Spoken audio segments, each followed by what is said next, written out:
My name is Charles, and I'm 28 years old, living in Miami. My girlfriend Chasey and I both live for outdoor adventures. In February 2025, we decided to go on a special trek through a remote section of Everglades National Park in Florida.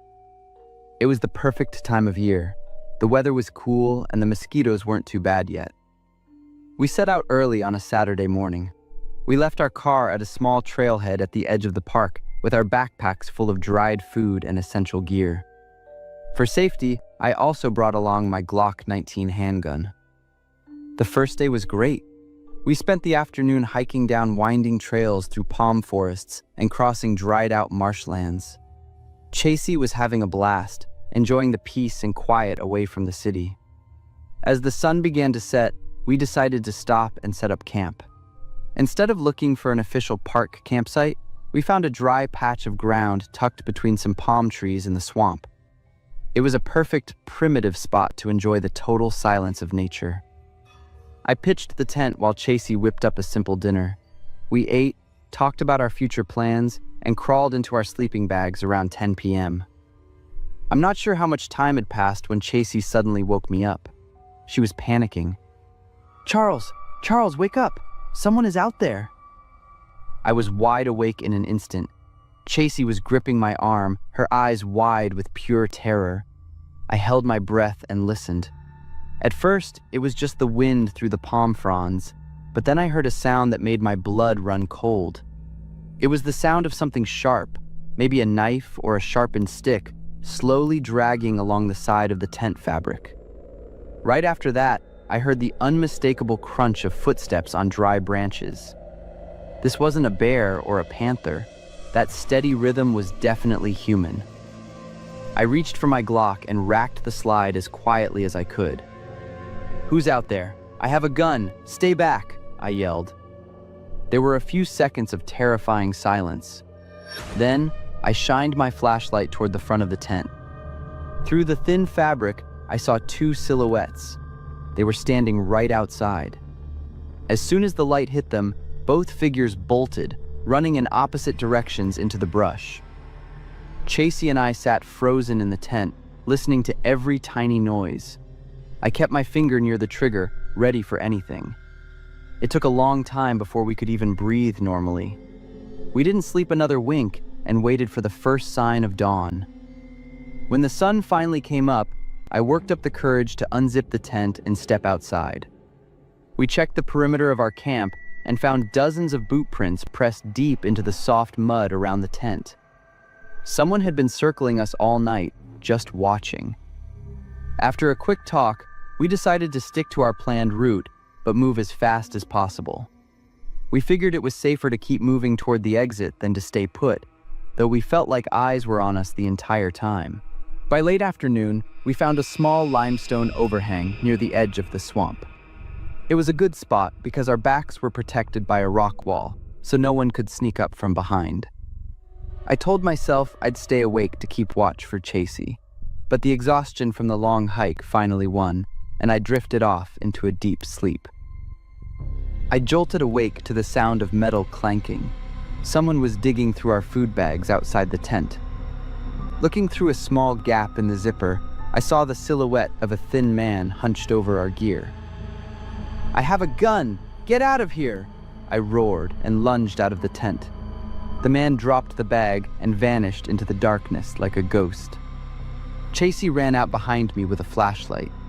When the beam hit the edge of the woods, I saw a light, maybe a flashlight or a lantern, flickering about 60 feet away. I was about to yell again when 3 more lights suddenly clicked on, forming a semicircle around our position. There were at least 4 of them surrounding us.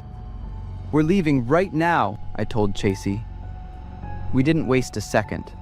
We stuffed our essentials into our packs, leaving the tent and our heavy gear behind. We grabbed each other's hands and started running. The whole way we could hear muffled whispering coming from the shadows behind us. As the sky began to turn gray with the morning light, we were only about a mile from the park exit. We rounded a sharp bend in the trail and stopped dead in our tracks. A man was standing right in the middle of the path. He was tall, wearing filthy, tattered clothes, with long, matted hair covering most of his face. He wasn't holding a weapon, but the way he stood there, silent as a statue, staring at us with hollow, empty eyes, was more terrifying than if he had been screaming. I raised my gun and aimed it straight at him. "Leave us alone!" I shouted. He didn't show any emotion at all. A few incredibly tense seconds passed. I had my finger tight on the trigger. Finally, he slowly turned around and walked back into the dense trees. We ran with every bit of energy we had left. When the parking lot finally came into view, I had never been more thankful for civilization. We jumped into the car, locked the doors, and peeled out of there like death was on our heels. We made it out of the Everglades alive. During that escape, all I could think about were stories of swamp people or creeps who prey on hikers. I don't know who they were or what they wanted, and I'm never going back to find out. That trip is a memory we'll never forget. And one thing is for sure, we are never going off-grid camping in the middle of nowhere ever again. Before we continue, I just want to say thank you. MHS crossed over 10,000 subscribers in 2025, and that's all because of you. Every single view, like, and share means the world to me. From the bottom of my heart, thank you. This year, we're setting our sights on 50,000 in 2026. So if you enjoy these videos and haven't subscribed yet, now's the perfect time. Hit that button, join the community, let's grow this together. Now, back to the stories. My name is Dominic. I'm 28 years old, an age when most people are fueled by big plans for the future. But for me, a piece of my soul has been permanently trapped in the old-growth forest outside of Seattle for the last 5 years. People often talk about the mountains as a place for healing or finding yourself. They forget that nature isn't just birdsong and wind through the trees. It's also made of deathly silences and eyes watching from the shadows that you never want to meet. Roger was my best friend. We grew up together in a small town, sharing everything from old bikes to our wildest college dreams. We both shared a deep passion for backcountry camping. We loved the feeling of being completely disconnected from the city, where cell service was a luxury and time was measured by the fading embers of a campfire. In March of that year, we planned a typical trip. Our destination was a flat clearing deep behind some of the less traveled trails. It wasn't an official campsite swarming with tourists, but it had enough human traces to make us feel safe. However, trouble hit at the last minute. My manager unexpectedly pushed my vacation back by one day due to an emergency project. I felt terrible calling Roger, but he just laughed it off over the phone. "Don't sweat it, Dom. I'll head out there first, get the camp set up, and enjoy a night of solo hiking. Think of it as a little personal challenge. You can just meet me there tomorrow morning." That was the last time I ever heard his voice full of energy. The next morning, I drove to the trailhead around 9 a.m. I still remember the air being damp, with fog weaving through the towering Douglas firs. I threw my pack over my shoulders and started the hike into the woods. Along the way, I kept texting Roger to let him know I'd arrived, but my phone just showed that tired loading circle before giving me a delivery error. The bars flickered and then died completely as I moved deeper under the forest canopy. Around noon, I stepped into the clearing. Roger's tent was right there, sitting quietly next to a massive tree. But Roger was nowhere to be found. I figured he had headed down to the nearby river to fish, or was out scouting the trails for a good photo op. That was his routine. I dropped my pack, pitched my tent right next to his, and started a fire. I heated up a can of beans, eating while I waited. But I waited until the sun began to dip below the horizon, and Roger still hadn't returned. I looked at my watch. It was 6 p.m. Panic started to set in, so I walked around the perimeter of the camp, checking the nearby trailheads and shouting Roger's name. There was no response. My phone still had no service, and a heavy dread began to sink in. Roger wasn't the irresponsible or reckless type. If he were going far, he definitely would have left a note. I decided to stay at the camp. It was too dark to go searching. I couldn't do anything but continue to wait. Around 8 p.m., I was sitting by the fire, staring into the dark woods. Suddenly, I saw a faint flashlight beam appear on the small trail. It bobbed with the rhythm of someone walking toward the camp. "Roger, is that you?" I stood up, shouting in pure relief. "Where the hell have you been all day?" The light kept coming closer. I could clearly hear the crunch of footsteps on the dead leaves. It was about 30 yards away. I reached for my own flashlight, intending to turn it on to help him see the way. But at that exact moment, the other light suddenly clicked off. The footsteps stopped instantly. The entire forest fell into an absolute deathly silence. I stood frozen for a few seconds and called out again, "Roger, that you?" Not a word, not even the rustle of a bush. I stood there, my flashlight still off, staring into the vast blackness where the light had just vanished. A cold chill ran down my spine, a primal instinct telling me that the person standing out there was not my friend. That isn't how a friend returns from a walk. That is how a hunter stops when their prey spots them. I backed up toward the fire, feeling eyes watching me from the darkness, judging my every move. I sat there for another hour, gripping my camp knife, not daring to look away from that direction. But I never heard any footsteps leaving. Whoever it was, they stayed there, silent and patient. My gut told me I had to get out of there immediately. I quickly threw my essentials together and started the long hike back out of the woods in the middle of the night. Luckily, I made it back to my car safely. I drove straight to the nearest police station and reported Roger missing. Since it was so late, they couldn't start a full search until daybreak. The next morning, a professional search and rescue team and the police returned to the site. Roger's tent was still there, everything exactly as I had left it. But when the police began tracking signs around the area, they found a detail that made my blood run cold. Roger's boot prints led off the trail, deep into a dense and dangerous part of the woods. And right next to his prints was another set of tracks. A larger set, with a strange tread pattern, walking parallel to Roger for a long distance. Then, both sets of tracks simply vanished at a rocky outcrop. The police suspected that Roger might have been lured or abducted by a stranger living off the grid in the woods, very likely the same person I had encountered that night. It's been 5 years now. I still go back to those woods with groups of friends, joining volunteer search teams, but hope fades more with every passing year. Roger is still missing, leaving a hole in my life that can't be filled. Tonight, as I write this in my safe apartment in Seattle, I still feel the guilt. If my work schedule hadn't changed, if I had gone in with him that first night, would things be different?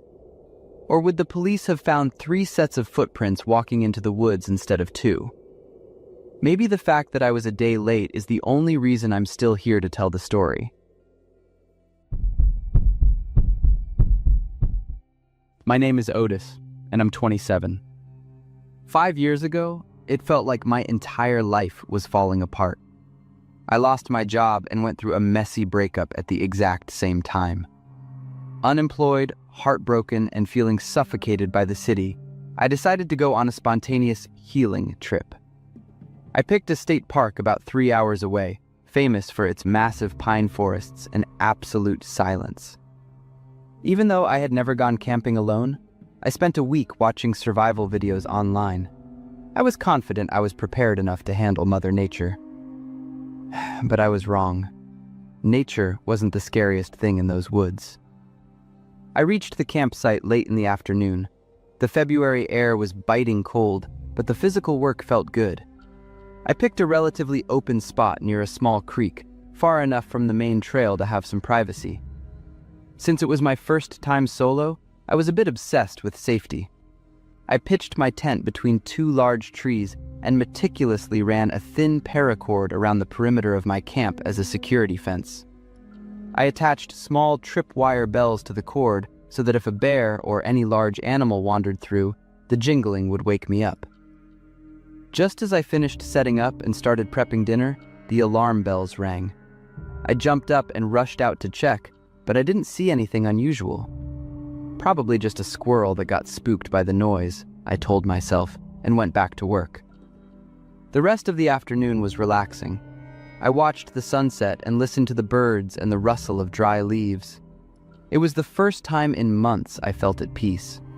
All the stress of my life seemed to vanish in the fresh forest air. During dinner, I heard some faint rustling in the bushes nearby. I froze and listened for a moment. Nothing happened. I figured it was just the wind.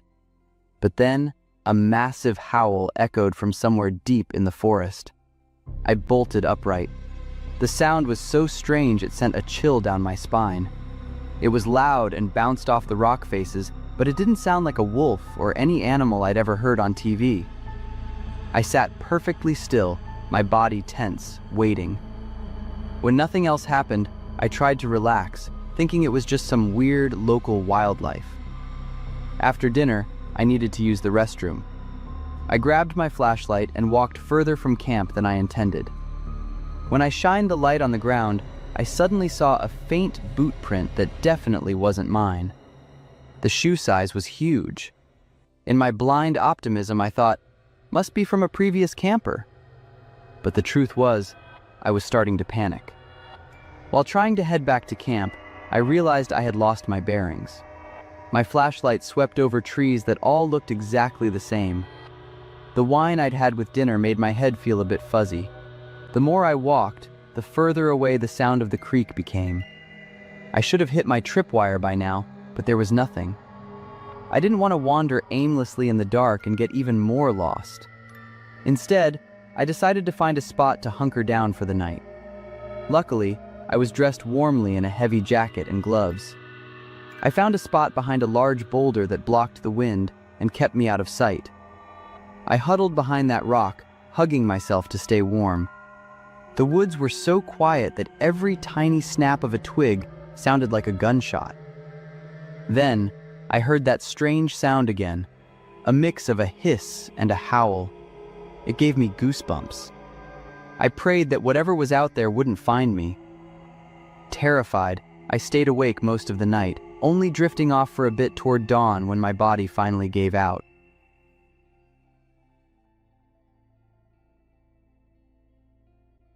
The first rays of sunlight woke me up. I sat up, my muscles stiff from the cold and the awkward sleeping position. I stood up, cleared my head, and started searching for the way back.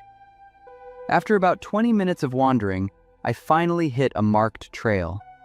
I felt a massive wave of relief. Finally, a clear path. That's when I ran into a man.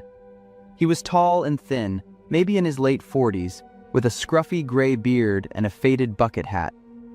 He had a professional-looking backpack and seemed very confident. Seeing me looking disheveled and shivering, he gave a friendly smile. "Lost, kid? You're lucky you didn't freeze. Walk with me. I'm heading toward the campground up ahead." At first, we chatted about gear and the weather, but then his tone shifted. His questions started feeling like an interrogation. "Are you out here all by yourself? Check in with anyone? Does anyone know exactly where you are? You carrying any protection, like a knife or a gun?" I felt a cold shiver run down my back. I lied and said I was texting my sister every hour. He just gave a hollow laugh and started rambling about people who go missing in the woods and how bodies are never found in the old abandoned mine shafts nearby. Suddenly, he stopped walking. His eyes went blank and lifeless, like a switch had been flipped in his brain. He turned to look me dead in the eye and asked in a raspy, guttural voice, "Have you ever heard a lynx scream?" Before I could answer, he lunged at me. He started growling and howling like a wild animal. His first punch caught me in the stomach, folding me over. The second hit my back, sending a jolt of pain through my body. Hearing that howl right in my ear made me realize instantly it was the same sound from last night. It wasn't an animal, it was him. He had been out there the whole time. Adrenaline kicked in. I used every bit of strength I had to shove him back, creating some space. He didn't stop. He kept coming at me. I didn't have a weapon, but I reached down, grabbed a handful of dirt and rocks, and threw it right in his face. He let out a roar. I didn't wait. I turned and ran like my life depended on it. I ran faster than I ever have in my life, crashing through thorny bushes that tore my jacket to shreds. I heard him howling behind me, and the sound of heavy footsteps giving chase for a while before they eventually faded out. I finally slowed down, trying to catch my breath and find my way. I heard the sound of running water and found a small stream. Luckily, by following the water, I found my way back to my tent. But the sight stopped me cold. My tent had been sliced open down the side. My gear was tossed everywhere. The weirdest part? My flashlight, clothes, and expensive sleeping bag were all still there. Only my food was completely gone. The horrifying truth hit me. He had been watching me since I first set up camp. The bells yesterday afternoon were him. He followed me when I went to use the restroom, but when I got lost and hid behind the rock, he lost my trail and went back to my camp to raid my food. The next morning, he waited for me on the trail, pretending to be a helper just to keep the hunt going. I didn't have time to cry or shake. I grabbed my most important things, threw them into my car in record time, and tore out of those woods as fast as the car would go. To this day, I still don't know what that man's endgame was: murder, kidnapping, or if he was just completely insane. That was my first and last solo camping trip. I'm never going back there again.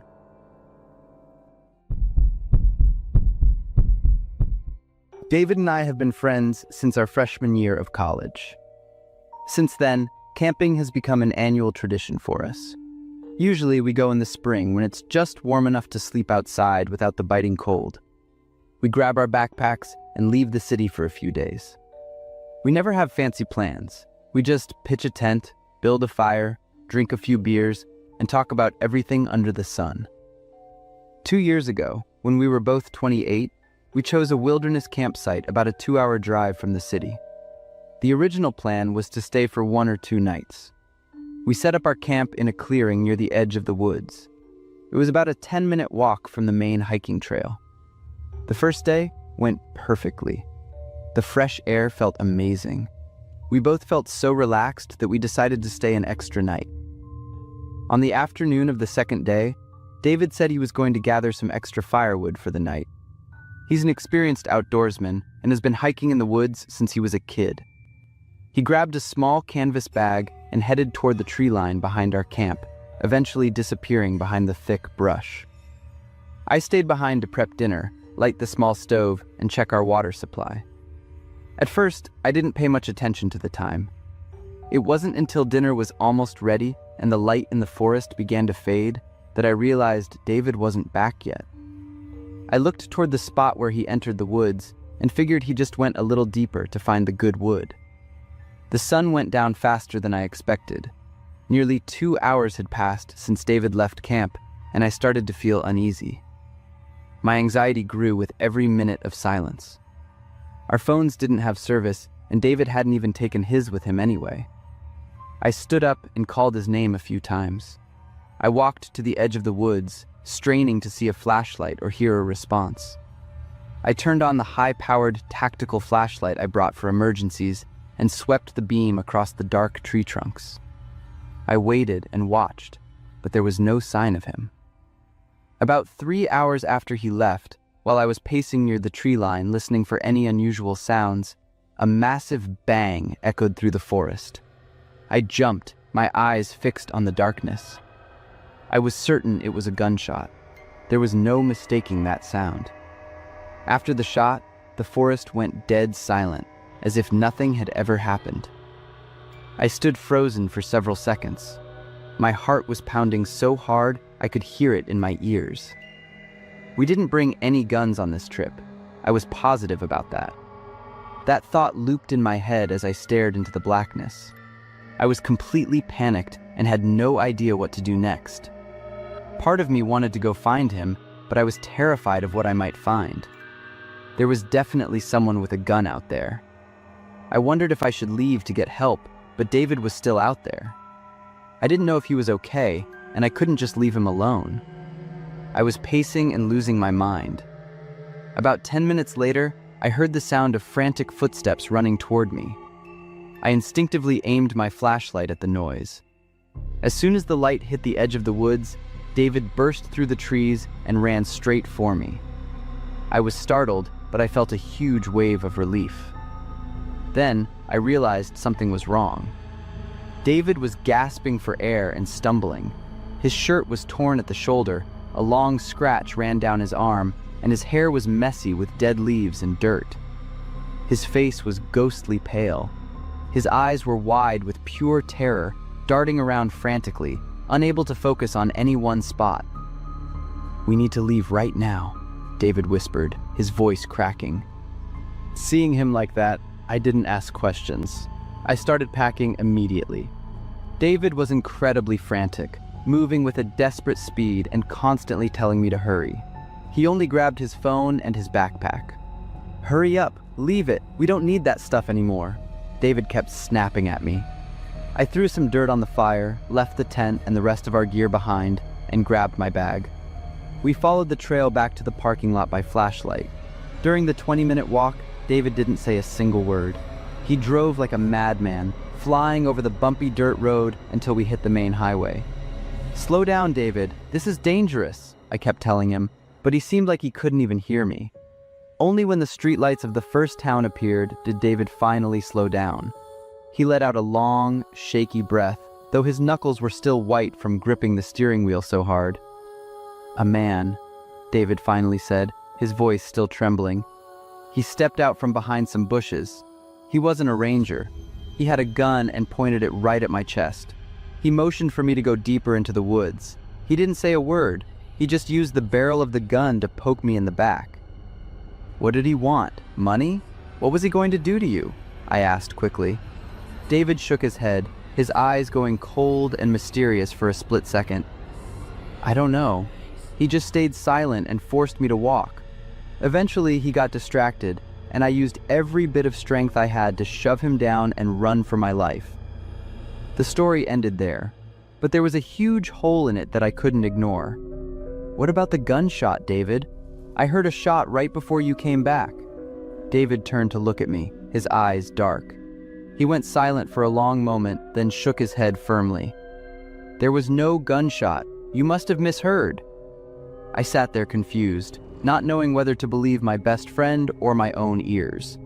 I was certain I heard a loud blast coming from the woods, but David was so insistent that I didn't ask again. We didn't speak for the rest of the drive, and we never talked about it again. On the surface, things went back to normal, but I could feel that something had changed. Since that night, David has never gone camping again. Our 10-year tradition ended abruptly and quietly. I have my own theory, one I've never dared to tell him. David is a guy who knows how to defend himself and has lightning-fast reflexes. Looking at his wrecked clothes and that tear in his shirt, I suspect the struggle was much more than just a shove and run. I think David might have wrestled the gun away, or the man fired and missed, or worse. Maybe David used that gun to make sure the man couldn't follow him. That would explain why the man didn't chase him to the edge of the camp. It would also explain why David was so panicked that he insisted on leaving all our gear behind, anything that had our fingerprints or IDs on it. To this day, I still have dreams where I'm standing at the edge of those woods under that bright flashlight, waiting for the sound of a shot. The cold truth of what really happened in those few minutes after the bang will probably stay buried in those woods forever. My name is Samson. I'm 40 years old now, living a quiet life in the suburbs of Phoenix with my wife and 2 kids. To most people, I look like a stable, middle-aged guy who is maybe a little too obsessed with double-checking the door locks every night. They don't know that my caution was earned during a terrifying night 6 years ago, a night that put an end to my reckless youth. It was 2020. I drove my RV out to a desolate forest near Williams, Arizona. It's a massive area filled with towering ponderosa pines. I had camped alone many times before, but this time felt different. There was a heavy, suffocating feeling in the air that I couldn't explain. I sat by a small campfire, sipping a beer and listening to the wind whistle through the trees. Around 11 p.m., I packed everything up, locked myself inside the RV, and crawled into my sleeping bag. I fell asleep quickly, but I was suddenly jolted awake by a woman's blood-curdling scream echoing through the woods. Please help me! Someone help me! I bolted upright. The scream happened again, but this time it sounded weaker. I threw on a jacket and grabbed my camera and a flashlight. I decided to record everything because if something went wrong, I wanted to have evidence.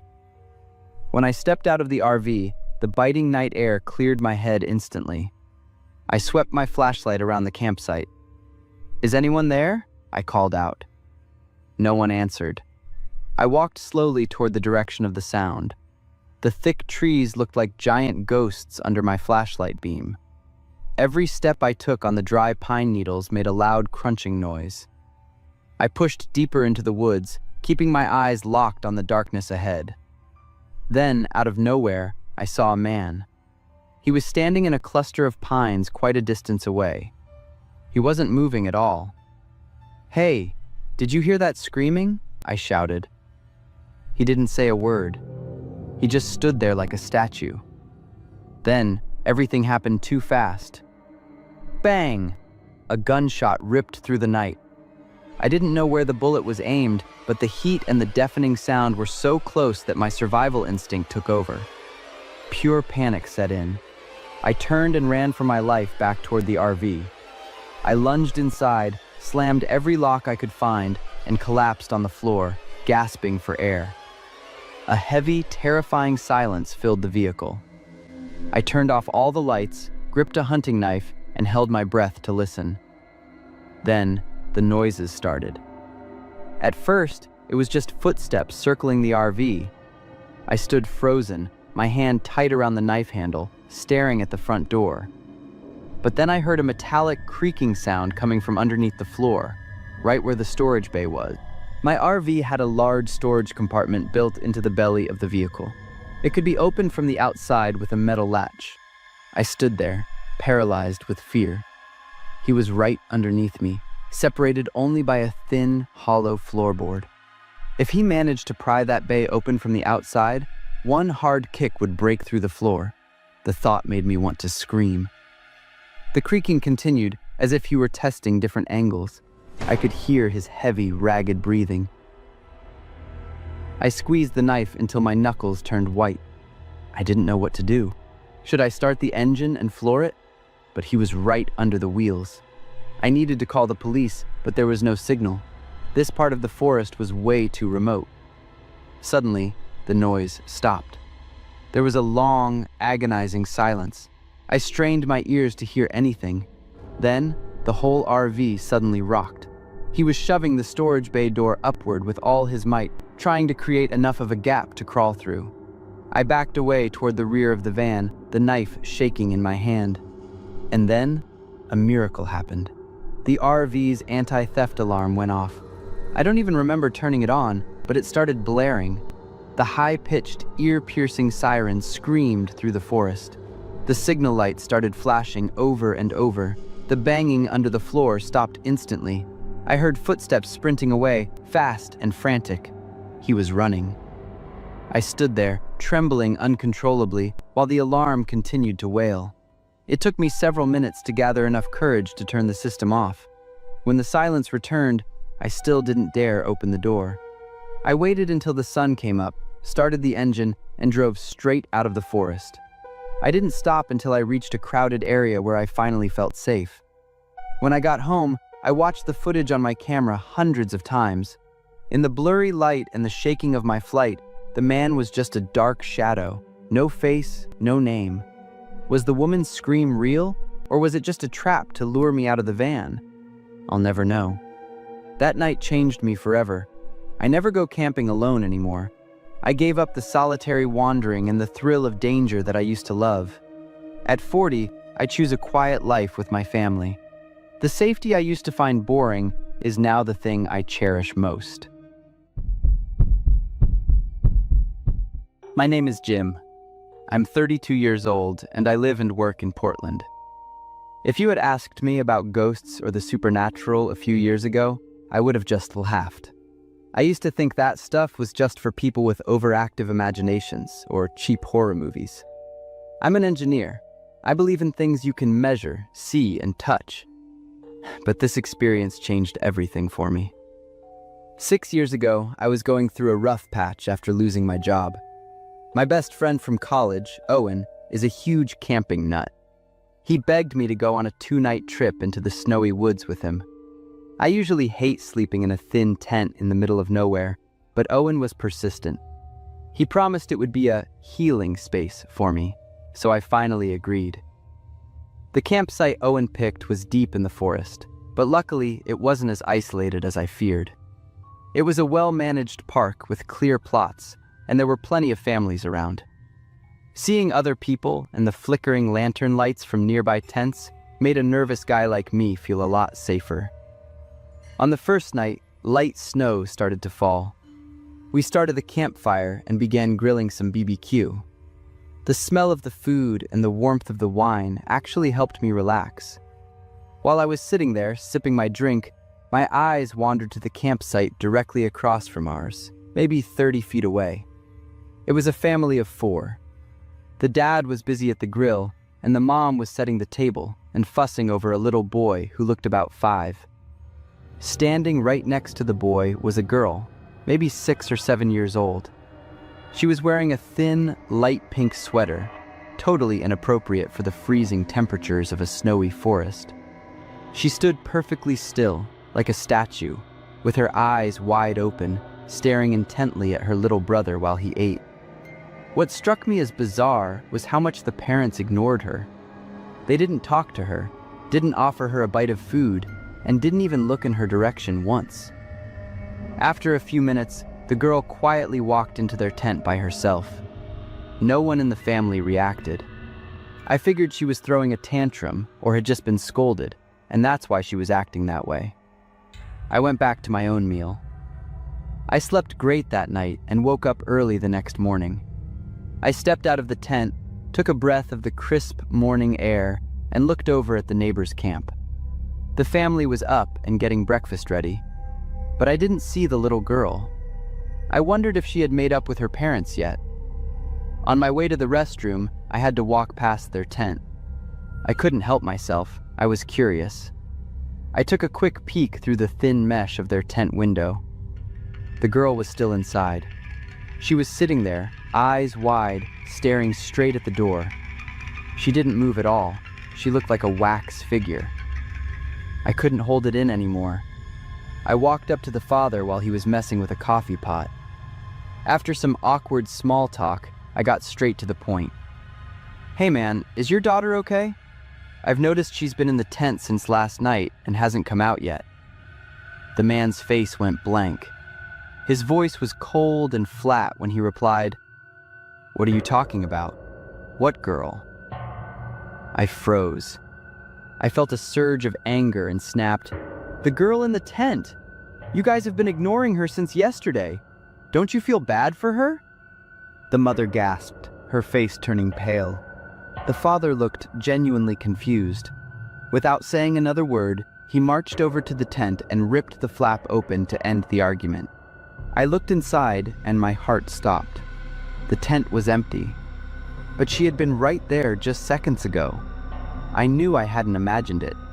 Trembling with confusion, I described exactly what I had seen.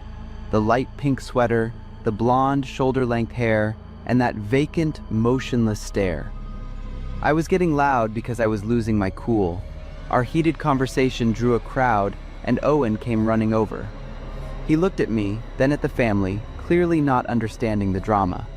As I finished my description, I noticed the father's expression shift from confusion to total shock. His lips moved, but no words came out. Then, the mother suddenly burst into loud, jagged sobs. Owen and I just stood there, confused.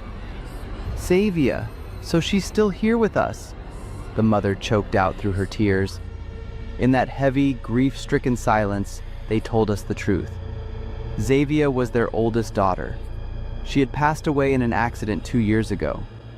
Since then, they had tried to bury the pain, never even mentioning her name in front of their son. This was their first time returning to this forest, Xavier's favorite place in the world. I apologized profusely, feeling completely lightheaded, and stumbled back to my tent. I collapsed onto my sleeping bag, my hands shaking uncontrollably. I didn't know what had just happened. Was it a hallucination from lack of sleep? Or had I actually seen a dead person? Owen walked into the tent and looked at me with a very strange expression. He sat down next to me, sighed, and said quietly, "To be honest, Jim, I saw that little girl last night too." I stared at him, eyes wide. Owen admitted that he'd had some level of sensitivity to the supernatural since he was a kid. But because he knew I was a skeptical, nervous person, he stayed quiet so I wouldn't freak out and leave. He said he only spoke up because he realized Xavier's spirit was so strong this time that even a regular guy like me could see her. We packed up and left the campsite that afternoon. On the drive home, I didn't say a single word. That was the first and only supernatural experience of my life. People usually say your first date is a romantic memory filled with roses and awkward first kisses. But for me and Maya, it started with the smell of wild grass at night and ended with a living nightmare in the shape of a man in a tuxedo. I was 17 back then, that age where rebellion and pride usually outweigh common sense or fear. Maya and I had grown up together since kindergarten. We knew each other so well that we only needed a look to know what the other was thinking. But when our childhood friendship turned into a first crush, everything became cutely awkward. That night, I borrowed my dad's truck, which was my pride and joy since I'd just gotten my driver's license. My plan was simple, though I had spent a whole week preparing for it. I was going to drive Maya out to the edge of the woods, far from the city lights, to watch the stars. We parked in a small clearing. I spread a thin blanket in the truck bed, and the two of us lay there side by side, fingers interlaced. The night breeze was cool, and the chirping of crickets created an atmosphere so sweet I felt like I was in a movie.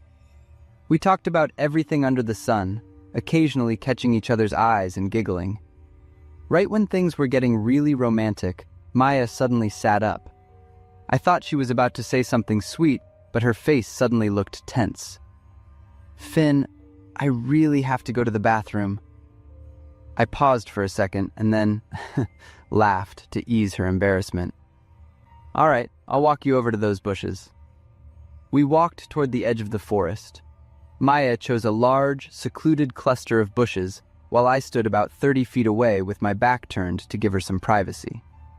I held my flashlight, casually shining it at the old tree trunks, cracking a few jokes to help her feel less afraid of the dark. Then, the world went strangely silent. The crickets that had been chirping just seconds ago vanished, leaving only the sound of the wind whistling through the leaves. A chill ran down my spine, like thousands of ants crawling under my skin. I was about to ask Maya if she was finished, when suddenly, "Ah! Finn, help me!" Maya's blood-curdling scream made me jump out of my skin. Without thinking, I aimed my light and sprinted toward the bushes. Maya was shaking, frantically pulling up her jeans, her face as white as a sheet. She pointed toward a massive old tree just a few steps away. There's a man. He was watching me. He's standing right there." Anger flared up inside me like a forest fire. I whipped the flashlight beam in the direction she was pointing. Under the light, a man appeared. But he wasn't a drifter or a typical creep like I expected. He was wearing a dark suit, tailored like an old-fashioned tuxedo from decades ago. On his head sat a tall top hat, tilted slightly to the side like an outdated magician. But the thing that made my blood run cold was his face. It looked impossibly flat and shiny under the light. His eyes were wide and unblinking, staring straight at us with a grin that stretched literally from ear to ear. The thought that this guy had violated Maya's privacy made my anger boil over, masking my fear. "Hey, you piece of crap! What the hell are you doing?" I roared. Maya grabbed my arm, her voice trembling violently. Finn, don't. Let's just go, please. He's weird.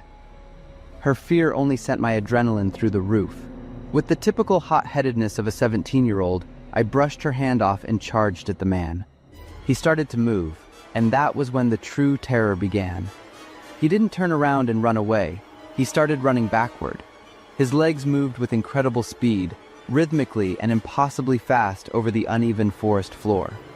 Meanwhile, his upper body stayed perfectly upright and stiff, and his eyes never left mine for a single second. The faster I ran, the faster he retreated, keeping a specific distance between us as if he were taunting me, pulling me deeper into his trap. My flashlight beam hit his face repeatedly. That grin was frozen, never changing even while he moved at high speed. "Stop!" I yelled, but my voice started to break. Around me, the silence of the woods began to swallow every sound. As he backed into a row of pitch-black oak trees, where my flashlight wasn't strong enough to pierce the thick brush, I stopped dead in my tracks. A wave of cold electricity hit my body, and my survival instinct screamed that if I took one more step into that darkness, I would never come back. The man kept backing up, and then he stopped completely in a dark thicket. He just stood there, staring at me. The silence was scarier than any noise could be. I realized I was alone, facing something that wasn't normal. I slowly backed away, keeping my light locked on him. Then I spun around and ran as fast as I possibly could. When I got back, Maya was standing by the truck, sobbing. When she saw me, she threw her arms around me, her body shaking uncontrollably. She begged me to leave right that second. We scrambled into the truck. Honestly, I was shaking harder than she was. As the engine roared to life, I instinctively looked in the rearview mirror one last time before hitting the gas. There, at the edge of the woods where I had just been standing, the man in the tuxedo was out in the open. He wasn't hiding in the bushes anymore. He had stepped out to watch the truck drive away. The red glow of my taillights hit him, creating a haunting image I will never forget. Neither of us said a word the whole way home. Maya gripped my hand tight, her eyes glued to the window. My anger was gone, replaced by a feeling of helplessness and a lingering obsession with the way he ran backward, a movement that defied every law of nature. Many years have passed since that terrifying night. Maya is my wife now. That first date didn't end with a romantic kiss under the stars like I had dreamed, but that horrific experience was the strongest bond we ever had. We walked through the darkness together in the most literal way possible. Sometimes we still talk about it. I still wonder, who was that man? Was he just a crazy person with a weird sense of style? Or was he something that has lived in those woods for centuries? My name is Alyssa. I'm 24 years old and work as a freelance travel vlogger. For a long time, I've loved traveling alone to remote, off-the-beaten-path locations. That feeling of freedom and wildness, even if it's a little dangerous, always gives me a rush. But there is one trip I will definitely never forget. I was driving through a very isolated part of Appalachia. The mountains there seemed to go on forever, deep green and shrouded in thick mist. My old van was starting to sputter and jerk, and the gas needle was almost at empty. I was starting to get nervous. Luckily, I spotted a small, rundown gas station. I had just parked when a man suddenly appeared from behind a gas pump, making me jump. He introduced himself as Preacher, but honestly, he didn't look like any preacher I'd ever seen. His clothes were ragged with colorful strips of fabric hanging off them, and he wore a necklace made of various bones and feathers. He looked more like a strange tribal shaman than a man of the cloth. His voice was raspy as he spoke. "Young lady, a lot of people have been going missing around here lately. I'm hunting a demon woman. You're all alone, so you'd better be careful." I forced a smile, thinking to myself, "You're the one making me feel unsafe right now."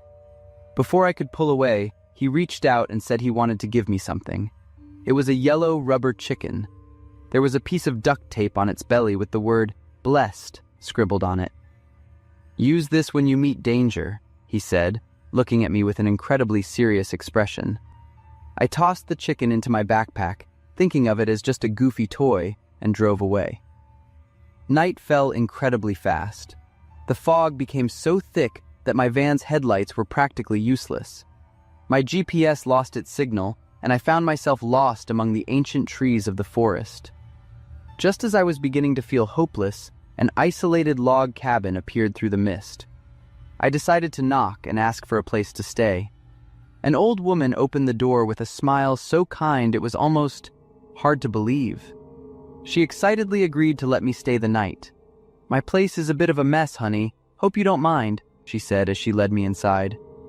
Calling the house a mess was a huge understatement. Inside, it was a scene of haunting chaos. Junk was piled everywhere, and the air was thick with the pungent, sour smell of rotting meat and mold. For dinner, she served rabbit stew. The taste was very strange. It was intensely sweet and suspiciously greasy. When the old woman turned her back to get more soup, I happened to glance at the plate of bones she had just finished gnawing on. There were several large, long, tube-shaped bones on the plate. I was certain they didn't belong to a rabbit. I kept staring at those bones, and a thought made my skin crawl and my throat tighten. I tried to tell myself they were just wild boar bones. There were plenty of wild animals in these woods, after all. After dinner, she pointed to an old armchair in the corner of the room. "Sleep here for tonight, but remember, absolutely do not open the door at the end of the hallway. That's where I keep my late husband's things." I listened to her. After she turned off the lights, the house fell into a terrifying silence. I curled up in the blanket, trying to ignore the musty smell, and eventually drifted off. In the middle of the night, I suddenly woke up feeling a strange chill. I sat up, and my eyes were drawn to that room at the end of the hall. It felt like something was calling to me, pulling me out of the chair. I walked toward the forbidden room as if I were in a trance. I stood before the final door. The doorknob was ice cold. I turned it slowly and pushed the door open. Pale moonlight filtered through cracks in the roof, revealing a sight that made me want to throw up every bit of soup I had eaten. Piles of bleached white bones were stacked like mountains, filling the entire room. They weren't organized, they were dumped in heaps like trash at a slaughterhouse. As I tried to back away, a round object rolled down from the top of a pile and bumped into the toe of my shoe. It was a human skull. It still had a few strands of long blonde hair attached, and there were sharp, jagged teeth marks scarred into the bone. "Have you seen enough, honey?" I spun around, terrified. The old woman was standing right behind me, and her kind face was gone. Her mouth was stretched open impossibly wide, revealing rows of sharp, animal-like teeth. Her eyes were milky and clouded, staring straight through me. In her hand, she gripped a massive wood-splitting axe, the blade stained with dark brown blotches. I let out a blood-curdling scream and bolted for the living room like a cornered animal. She wasn't slow at all. She lunged after me with the speed of a panther. I could hear the axe whistling through the air right behind my neck. I grabbed my backpack, frantically digging through it for anything I could use for self-defense. That was when I remembered I had left my pepper spray in the van. I was about to burst into tears of pure despair as she slowly closed in. Then, my hand closed around something else, the rubber chicken the preacher had given me. Without thinking, I pulled it out and started squeezing it as hard and fast as I could. And it actually worked. Every time the squeak rang out, she winced and froze. She covered her ears and groaned as if she were being hit by an electric shock, dropping her axe on the floor. I didn't stop. I kept squeezing the chicken while I ran for the front door. I started the van with one hand, while the other hand kept making the chicken squeak. Then, I floored it and drove away like a maniac. I drove straight until the sun was fully up and I reached a civilized town. I never called the police. I mean, what was I supposed to say? That I was almost eaten by a demon woman and escaped thanks to a rubber chicken? They would have locked me in a psych ward. But I know the truth. The piles of bones in that room were real. The madness in her eyes was real. And the protection from that strange preacher was real too. I still keep that rubber chicken today as a reminder. This world is much weirder than we think.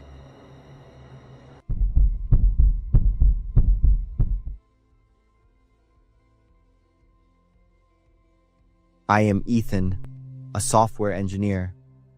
In early December 2024, I had just quit my job after a prolonged period of burnout. I wanted to escape the suffocating city rhythm, so I decided to try solo camping to find a sense of freedom and balance. I booked a spot at a remote campsite called Raven's Nest through a self-service website. According to the online information, it was a small, isolated camp in the Olympic National Forest. It was unmanaged, completely isolated, and only about the size of a football field. That absolute quiet was exactly what I was looking for. I arrived in the late afternoon. There were only 3 other groups camping: a middle-aged man traveling alone who introduced himself as Bronco, notable for his Denver Broncos logo ring, and 2 men riding Harley-Davidson motorcycles who looked over 40. They were rugged but spoke politely, carrying wine like connoisseurs. They seemed friendly enough. We exchanged a few pleasantries, and then everyone returned to their own tents. No one exchanged phone numbers, and I didn't feel it was necessary. As night fell, the camp became absolutely silent, with only the rustling wind and occasional sounds of small animals stirring in the bushes. But around 2 o'clock in the morning, I suddenly woke up to strange noises. They weren't the sounds of wild animals. They were the footsteps of multiple people and whispers very close to my tent. I immediately turned off my flashlight, crawled low to the ground, and peered out through a small gap in the bottom of the tent fabric. I froze when I saw at least 30 people moving around the clearing. They were walking in lines, carrying long wooden planks, arranging them as if they were building something. Everyone wore a slight smile, but their eyes were vacant. No one spoke loudly. Their movements were eerily synchronized, as if they were performing a ritual they knew by heart. A chilling feeling ran down my spine. Every instinct told me I was facing something that was not merely bizarre, but dangerous. I pulled out my phone with trembling hands, texting my 2 close friends, Jim and Mitch, who lived nearby. I typed frantically, ignoring grammar. I'm camping at Raven's Nest. Something very weird is happening. I'm surrounded. There are so many people. I don't know where they came from. They are carrying wood. I'm scared. They're smiling, like they're hypnotized. I can't breathe loudly. They're getting close to my tent. Someone is pulling the zipper. Just as I sent the last message, the phone screen suddenly flickered and died. I was bewildered. The battery was full, and there had been no sign of malfunction before. I don't clearly remember what happened after that. When I woke up, I found myself curled up inside a cramped wooden box. The space was only barely enough for me to breathe.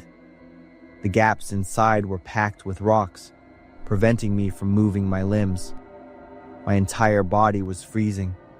I could feel a slight vibration underneath, as if the box was floating on water.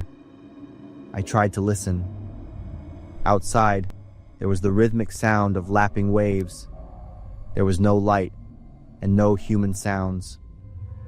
I was abandoned in the middle of a forest lake, inside a wooden box. I began to scream, pounding on the wooden walls with my knees and elbows. I had completely lost my composure. My head was spinning, and my chest ached with fear and despair. Miraculously, my cries for help were heard.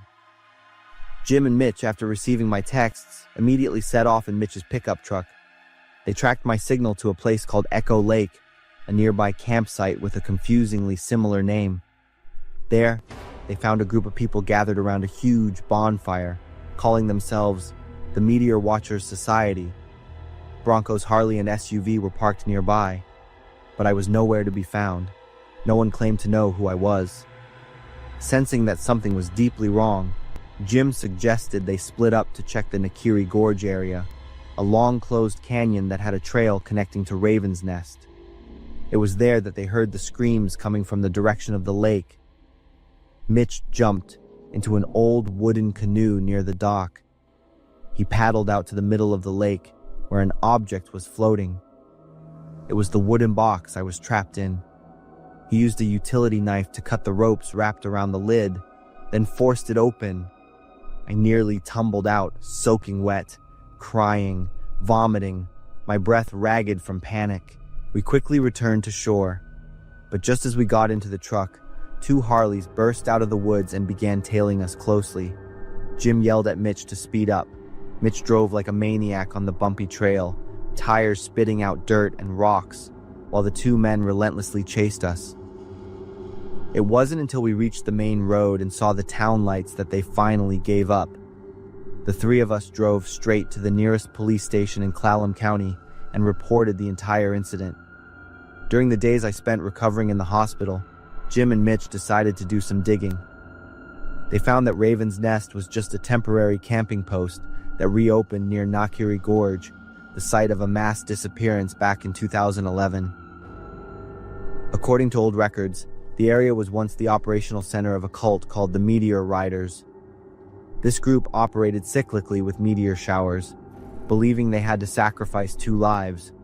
One burned in fire to be offered to the Sky Dragon, and one drowned in water to appease the starry heavens. 2 days later, the police checked the Nakiri Gorge area, but there were no traces left. No tents, no cars, no fire pits. Everything had vanished cleanly, as if it had never existed. I recounted the entire ordeal, but they seemed skeptical. One officer said, "We didn't find the wooden box, and there's no concrete evidence." I understood the look in their eyes. They were starting to think I had imagined it, suffering from stress-induced hallucinations and panic. There was nothing to prove I had been kidnapped, except for a few messages I had sent. Everything else was the word of me and my two friends. This reality left me feeling more isolated and confused than the night I was locked in the box. 3 days after I returned home, I received a call from the local police.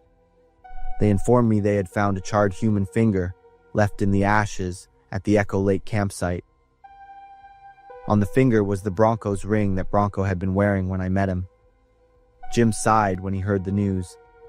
He was certain that Bronco was the fire sacrifice in the cult's ritual.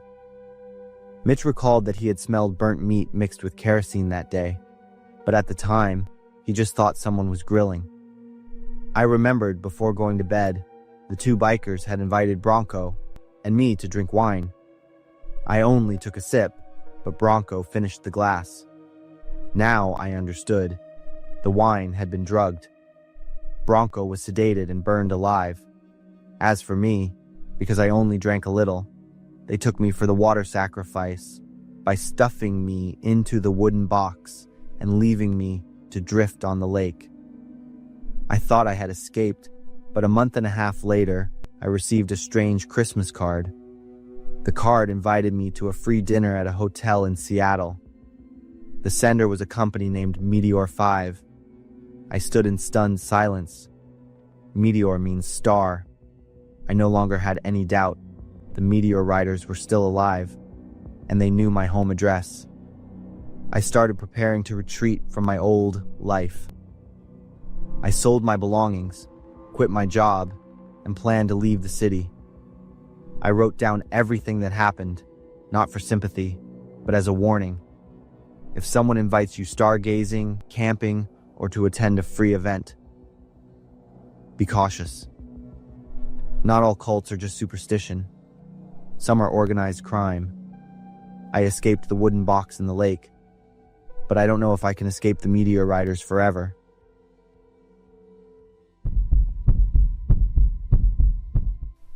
I'm Merlin, and I live out in the countryside.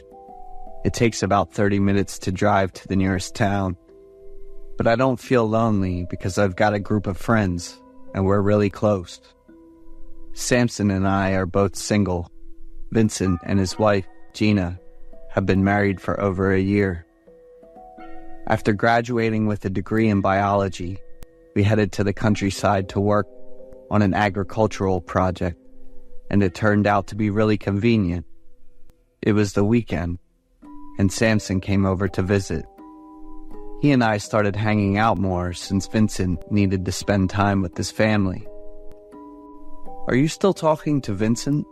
I asked Samson. "I was going to ask you the same thing. He's been missing for the past few days."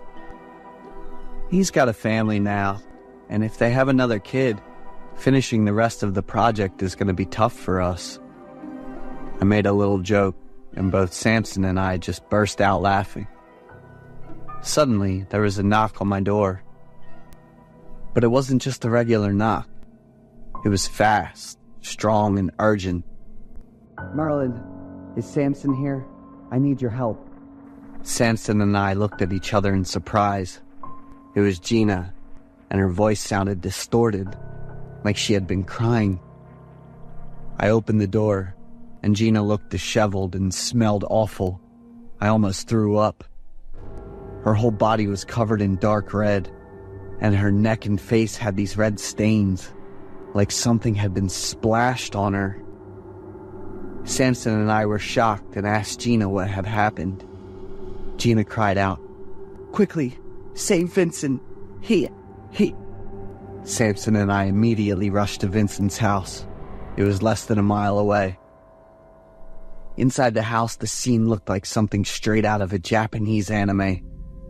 The floor, the kitchen table, the walls, the furniture, everything was covered in red, just like Gina, and there was a really strong stench. The couple's pet dog was lying dead on the floor. I called out Vincent's name, and Samson, with a shocked voice, said, "He's here!" I ran into the bedroom, and Vincent's body was emaciated. Just wrinkled skin remained. His eyes were bulging, and his lips were black. Vincent was breathing very weakly, and with a lot of difficulty. Gina came in too, rushed over to hug her husband, and started crying. I quickly called the medical station, hoping they'd send a doctor since Vincent couldn't move in his condition. More than 10 minutes later, 2 doctors and 2 nurses showed up to give Vincent emergency treatment, and Gina also got a checkup. Samson and I waited in the living room. We looked at the awful scene in the house and kept asking, what on earth happened? Just 4 days ago, on Tuesday, we were still meeting to discuss the agricultural project.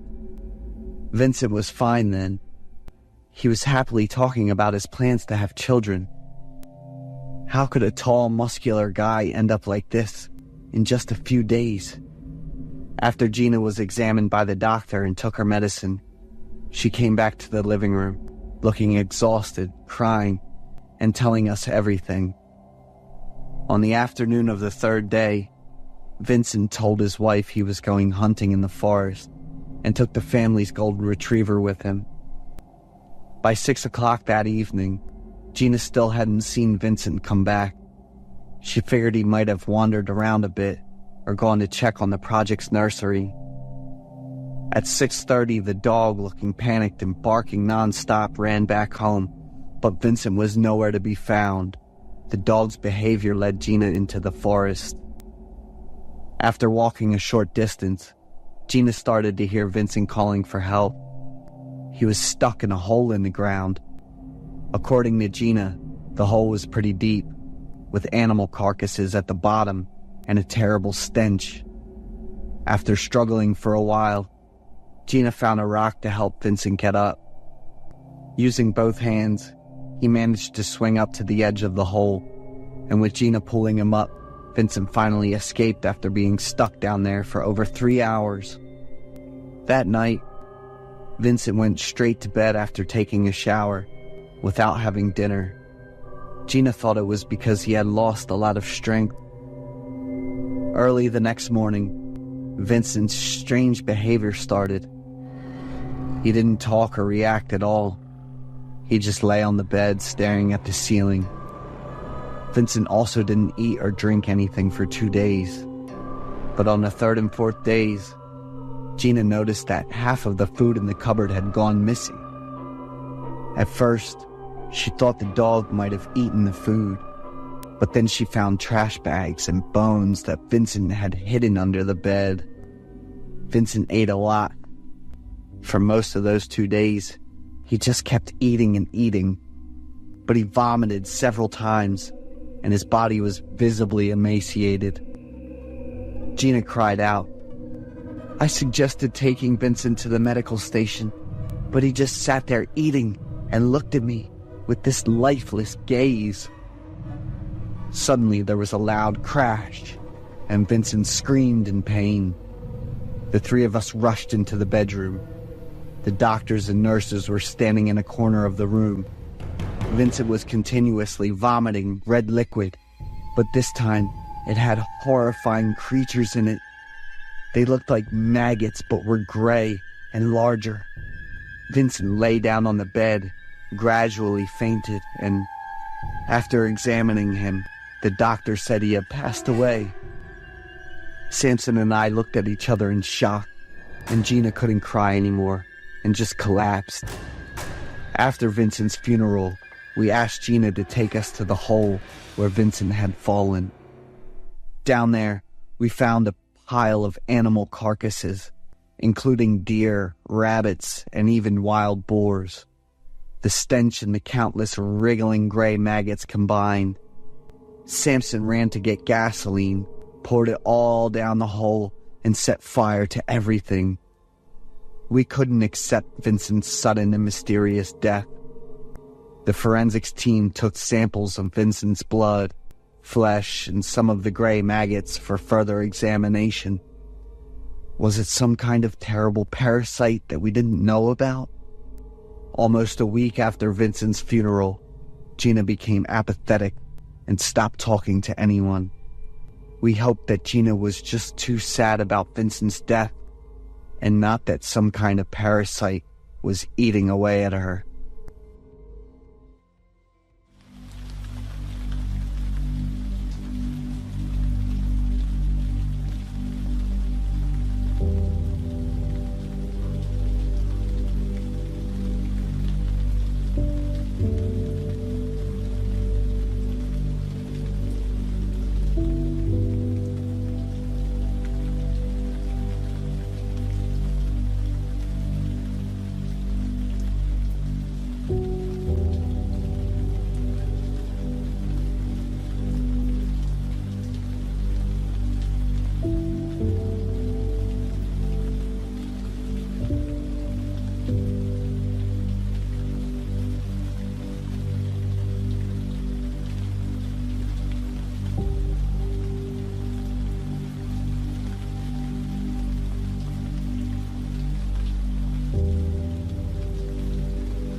This story begins with a terrifying truth I've been dealing with for over a week.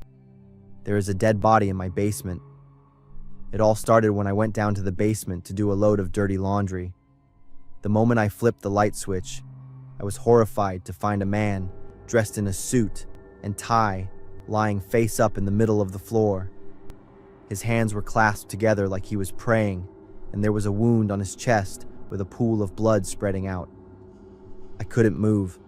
I just stood there, staring at the motionless man. It took about 10 minutes before my brain started working again. At first, I had this fantasy that it was just some kind of elaborate Halloween prank. I truly wished that were the case, but there was no one else around. When reality finally hit me, I froze up again. A few minutes passed, and I managed to regain a tiny bit of composure. Gathering all the courage I had left, I went and grabbed a hammer from the utility room behind the stairs. I returned, and my heart dropped once more when I saw that his eyes were wide open. I stood there for a few more minutes, wondering what to do next. Then I decided I had to check if he had any ID on him. So, I took a deep breath and started going through his pants pockets. After about a minute of searching, I finally found his wallet. Just as I was checking the contents of the wallet, the light flickered and went out. The basement was completely dark. And then, a cold hand clamped down on my wrist and started squeezing tight. My panic increased tenfold. I actually wet myself. I couldn't control it. I tried desperately to breathe, but still nearly passed out. Then, a second hand locked onto my other arm. I started screaming like a trapped animal. I thrashed around, kicking and punching wildly, trying to defend myself. Then, the person tried to pull me closer. I was going absolutely nuts, struggling backward and kicking non-stop. I reached behind me, hoping to find something to grab, and my hand hit the hammer. It took a moment of fumbling in the dark before I could grab hold of it. Something inside me took over, like I switched to autopilot. I started swinging the hammer hard, and the hand finally loosened its grip on my arm. Suddenly the lights came back on, and a horrifying sight appeared before me. The man was sprawled out, his head twisted awkwardly to the side. His face and neck were covered in deep gashes, and one eye socket was completely smashed. I was paralyzed, and the hammer dropped from my hand. I realized I had killed him. I didn't mean to, it was pure panic. My whole body was shaking uncontrollably.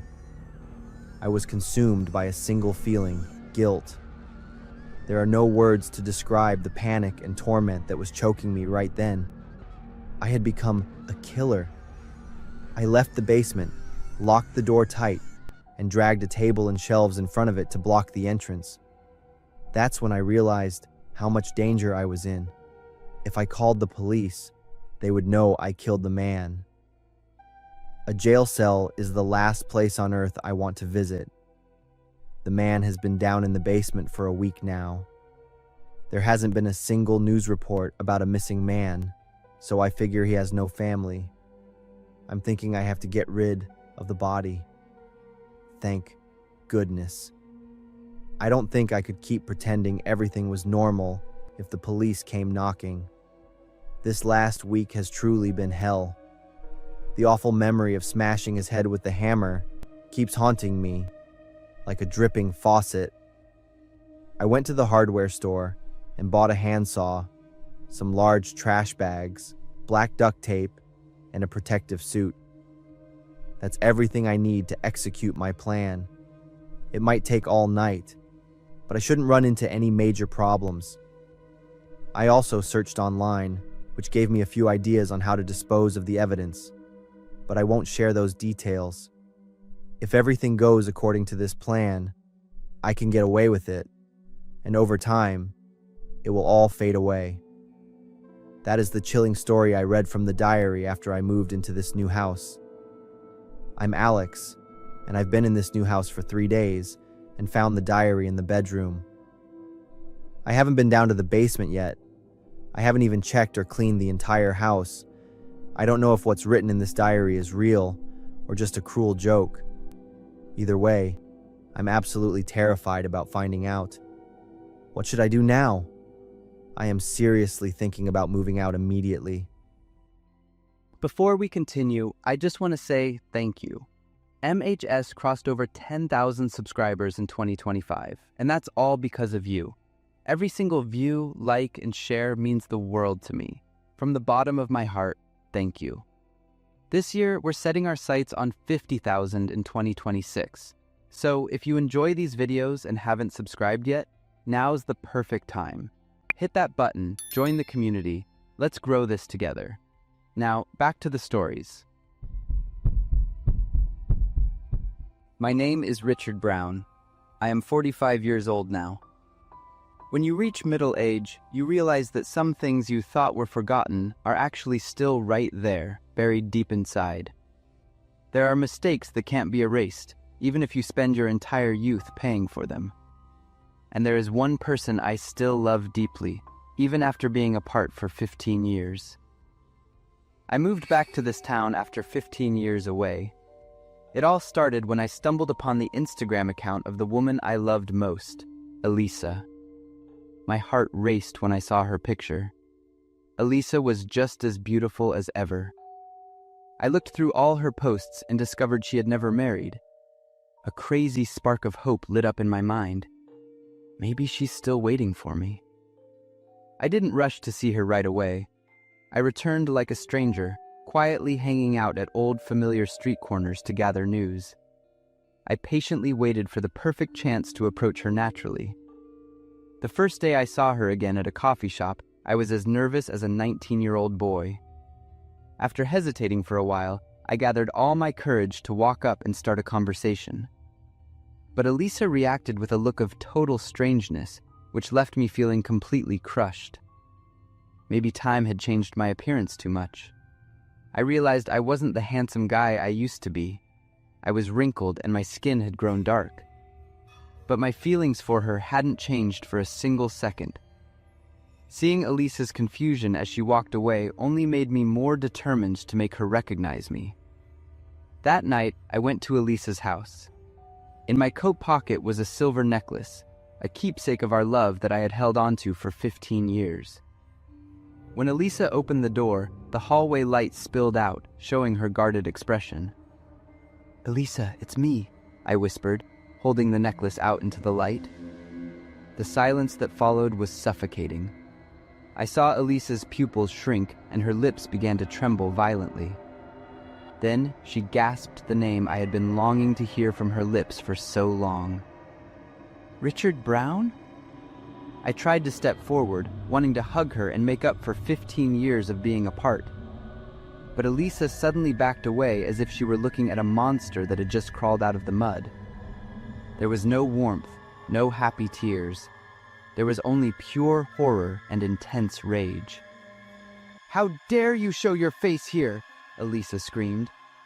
"You ruined my life! You took everything from me! Get out before I call the police!" I stood there frozen, my head spinning. Ruined? But I loved her. I had sacrificed my entire youth for this love. While I was stuttering, trying to explain, Elisa backed into the house and grabbed the phone. "Please, there's a murderer at my house. Get here now!" I was stunned. Elisa had just called me a murderer.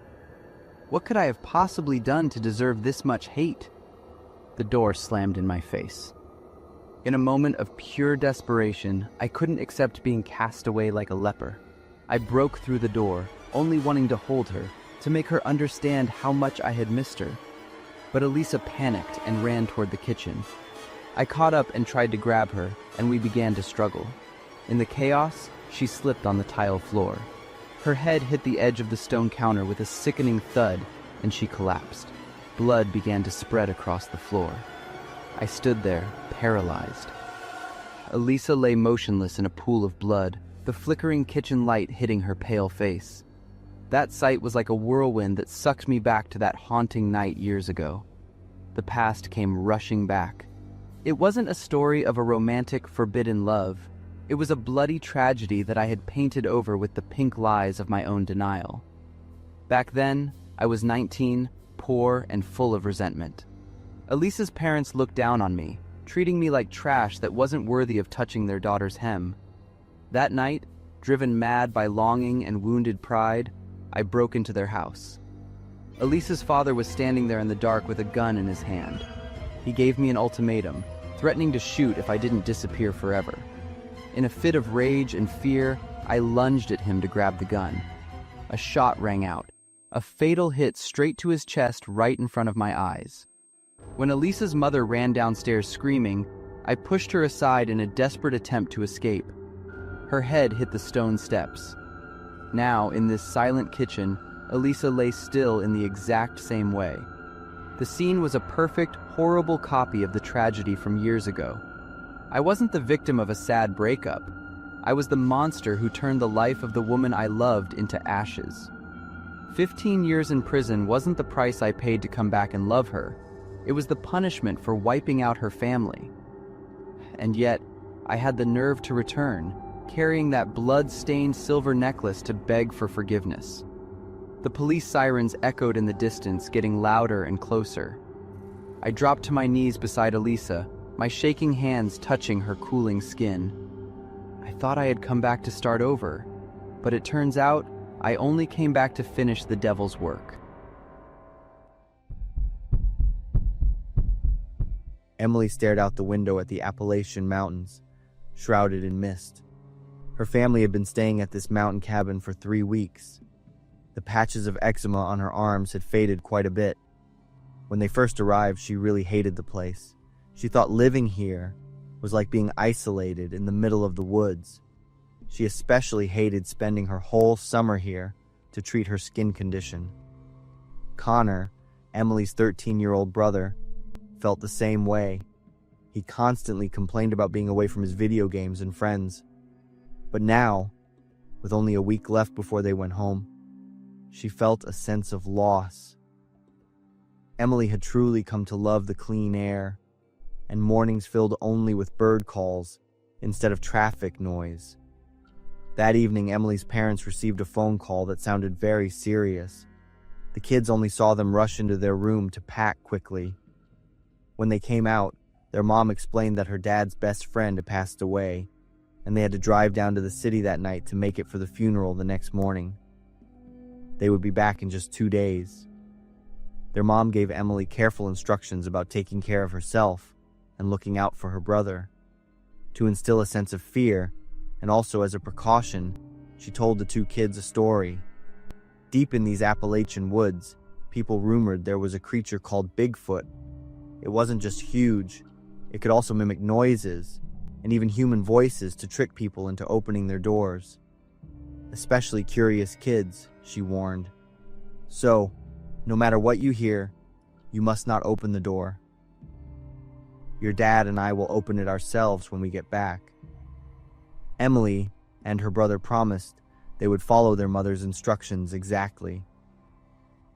The first day passed by fairly peacefully, apart from Connor's usual complaints of boredom. That night, a car horn suddenly blared at midnight. It wasn't a normal honk, but a repeated, frantic-sounding blast. Emily woke up with a start. The horn kept blaring without stopping, making her both curious and scared. Connor ran into her room. "Did you hear that?" "Someone's out there." Emily motioned for him to be quiet. The 2 siblings crept down to the living room, only daring to switch on one dim light on the staircase. The horn was still sounding, seeming to come from the trail not far away, but there were no headlights, no engine noise. Connor started to move toward the door, but Emily quickly pulled him back. "Don't go out." "But what if someone needs help? Nobody's there. It's Bigfoot." Emily vividly remembered her mother's warning. Bigfoot could mimic sounds. She was sure it was using the car horn to lure them outside. The two siblings stood listening for a moment longer. The horn kept going on and on. Emily was certain no one would honk that long. Then, the horn stopped abruptly. Silence descended. The two listened for another while before heading back to their rooms to go back to sleep. Both planned to tell their parents everything as soon as they returned. The next morning, Emily prepared breakfast. She tried to call her mom, but there was no cell service. The signal was always weak here, but today she couldn't get anything at all. She couldn't call her dad either. Emily had planned to ask her parents to buy more bread because the pantry was empty. A while later, as the two siblings were watching TV in the living room, a knock suddenly came at the door. They exchanged surprised looks. Then the knocking sounded again, and a man's voice called out from outside. "Is anyone home? I'm a police officer. I need to talk to you about something important." This time, Emily again wouldn't let her brother open the door. "It's the police, Emily. It's Bigfoot. Didn't you forget what Mom warned us about?" The knock came again, a third time, longer this time. "I know you two are inside. This is about your parents." Connor jumped. He knows about Mom and Dad. Emily gripped her brother's hand tight. "Probably overheard what Mom told us. It knows they're gone. Don't believe it." The man outside continued his announcement. "Your parents were in an accident. I need to talk to you." Emily covered Connor's ears. "Don't listen. It's trying to trick us." The two siblings backed further into the room, trying to ignore it. But almost 10 minutes passed, and the knocking didn't stop. The man's voice remained patient. "Sis, what if it really is the police? What if Mom and Dad are actually in trouble?" Emily shook her head, but she herself was starting to panic. Emily walked over to the side window, trying to look out very carefully. Through a crack in the curtains, she saw a police cruiser parked in the yard. An officer stood in front of the door. Emily and her brother walked toward the main door. They stood before the door, hands on the doorknob. If it was Bigfoot, it would kill them both. But if it was the police, and her parents were really in danger? "You don't need to be afraid. I'm Officer Kevin. I just need to confirm your parents' identities." While Emily was still hesitating, Connor pushed his sister aside and decisively opened the door. Emily tried to stop him, but it was too late. A police officer stood there, looking at the siblings with sad eyes. He sighed softly. "Your parents are Robert and Susan Taylor, correct?" Emily nodded, her heart starting to race. "This morning, we found a car that had gone off a cliff. The license plate matches your parents' car. The two people inside did not survive." Time seemed to stop. Emily heard the words, but her brain couldn't process them.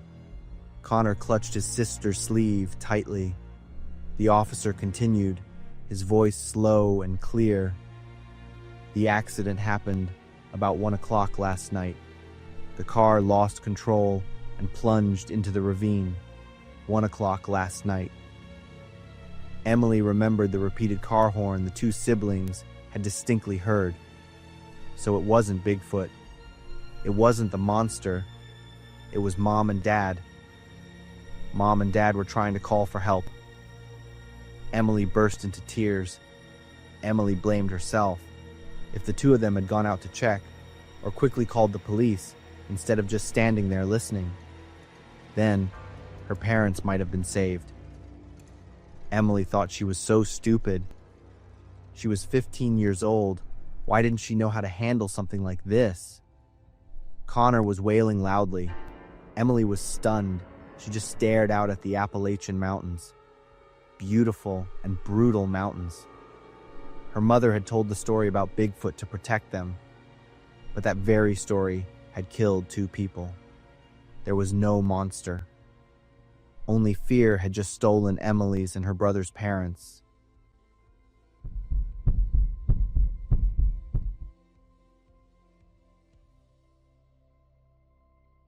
I am Elias, and I had just moved into a house in the suburbs of Oregon. I did a quick cleanup and planned to buy some basic necessities for the new place, but after a walkthrough, I was quite impressed. The previous owner seemed to have left almost everything, from the dishware on the kitchen shelf to the oak desk in the reading room. I thought I wouldn't have to spend much. Everything was so easy. When I reached the end of the hallway, I found the door leading to the basement was locked. A piece of paper was taped to it, cautioning me to be careful when going down because it's damp and not clean. I accepted this. I had no plans for that dark cellar anyway. While cleaning up, I was suddenly struck by the existence of a fabric-covered sofa in the living room. It was too old and outdated, completely out of place with the modern feel of the rest of the house. As I got closer, I began to notice a strange smell coming from the couch. At first, I thought it was the scent of old, damp fabric, but the odor became clearer and more unpleasant. It was slightly fishy, but mixed with a strong fragrance, like perfume or cosmetics. An odd combination. I decided I needed to call a professional cleaning service, but first, I would try to deodorize it myself. I opened the drawer of a nearby cabinet to look for air freshener. There was no air freshener. Instead, there were strange items: a small knife, a large roll of duct tape, and a pair of medical rubber gloves. I froze. I remembered these items hadn't been there when I cleaned before, but I wasn't entirely sure. I've been quite forgetful lately. I took the items out of the drawer, intending to deal with them later. I returned to examine the sofa more closely. Looking carefully between the worn cushions, I began to find personal items: a silver women's watch, a few hair ties, an earring, and long blonde strands of hair. Definitely not mine. I flipped the cushion completely and found a notebook. It was a journal, filled with messy handwriting. I took it to another place, where I couldn't smell that disturbing odor, to read. The initial content was a description of a girl named Elle. The journal's author described her as having an attractive figure, a charming way of speaking, golden blonde hair, and a radiant smile. But the tone quickly turned into that of a stalker. The notes were morbidly detailed about her schedule: which coffee shop Lila went to at what time, what kind of coffee she liked, what kind of car she drove, what time she returned home, and a chilling emphasis that she never locks the back gate. Finally, a line written in thick red ink on the last page sent a chill down my spine. No one has seen her since Tuesday. They are putting up posters, but I know where she is. I sat in silence. A terrible suspicion flared up. Lila had been kidnapped, quite possibly by the person who wrote this journal. Horribly, she might still be held captive or dead, and the sofa in my house might very well be where the crime took place. I glanced toward the couch. Suddenly, a terrible headache hit me. My heart pounded furiously. My chest felt like it was about to explode, and cold sweat poured out. I had to grab the wall to keep from falling. I staggered toward the window, opening it to breathe the cold air. In the reflective glass, I saw my own face smiling. She thought she could run. How adorable. I spun my head around, my gaze slowly sweeping toward the small hallway, which led to the old, locked basement door. Today is Saturday. She's been down there for 5 days. The headache returned, stronger this time, more violent, as if two brains were fighting inside my skull. I screamed, clutching my head. A few seconds later, the pain subsided. The initial fear and horror returned, amplified tenfold. And then, chilling fragments of memory flooded back. Not the memories of Elias who just moved, but of someone else. I looked down at my hands holding the journal. I recognized the handwriting. It was all my handwriting, but with a different name, Agan. I looked at the basement door where I knew Lila's body lay. A cold shiver ran down my spine. No, it wasn't me. It couldn't be me. It was 2014. I was in my final semester at the University of Louisiana. Winter here isn't bitterly cold like in the north, but it carries a damp chill. During a career fair, I met Rachel. She was also a senior student with chestnut hair and a radiant smile. Our relationship developed naturally, became serious, and just 2 years later, we had a simple yet warm wedding. Rachel became pregnant soon after. When our first daughter was born, I had a stable, well-paying job in finance, enough for Rachel to fulfill her dream of being a full-time mom and taking care of our home. A few years passed, and our little home welcomed a new member, a handsome baby boy. I loved my children immensely, enjoying every moment of watching them grow up. I cherished every second of that happiness and believed I had a stable and fulfilling life. One cold Saturday afternoon, I was lying on the sofa, covered with a light blanket, watching a football game on TV. As I drifted off, my eyes suddenly fixed on a red indicator light blinking from the Wi-Fi router in the corner of the room.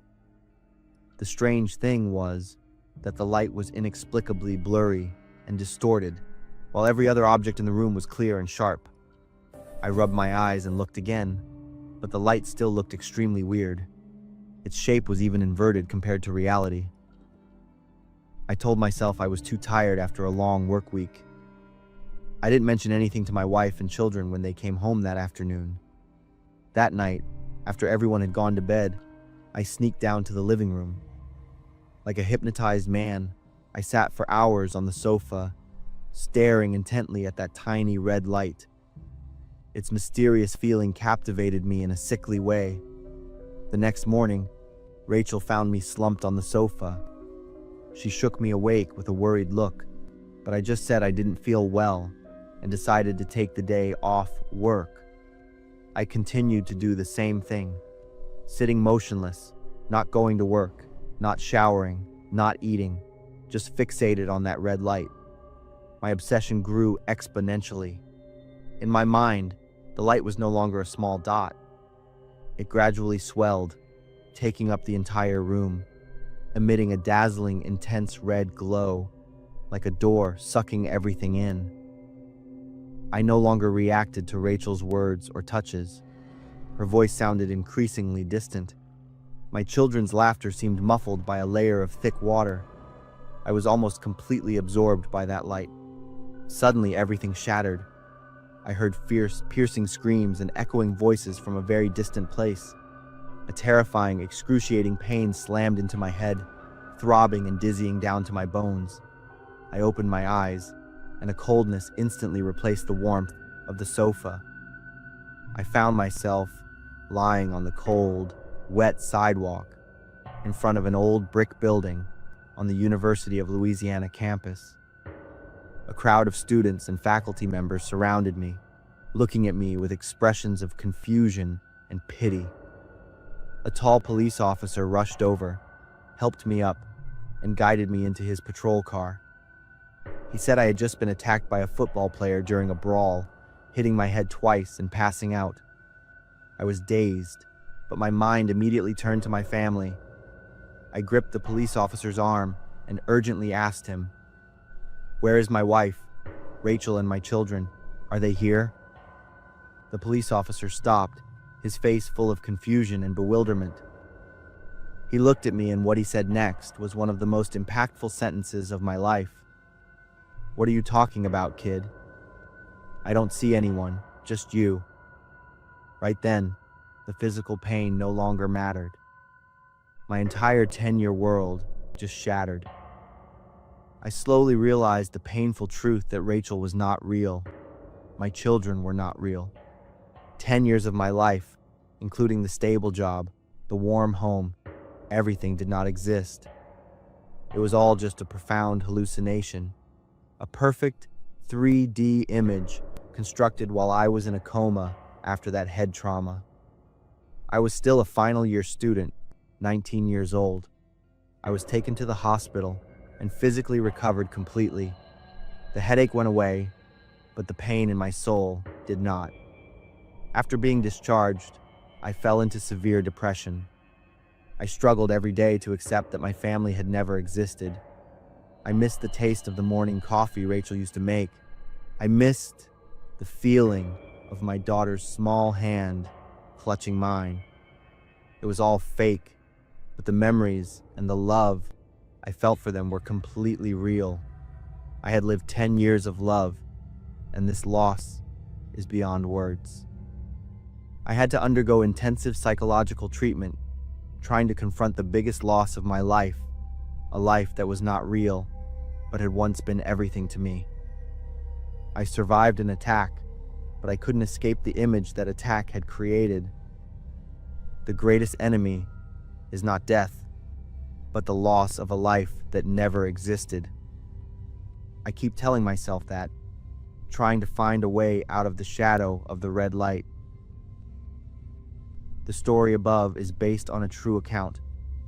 Mitch, a final year student, suffered a head injury during a brawl in 2004 and fell into a coma. In this state, he lived an illusory decade with a wife and 2 children.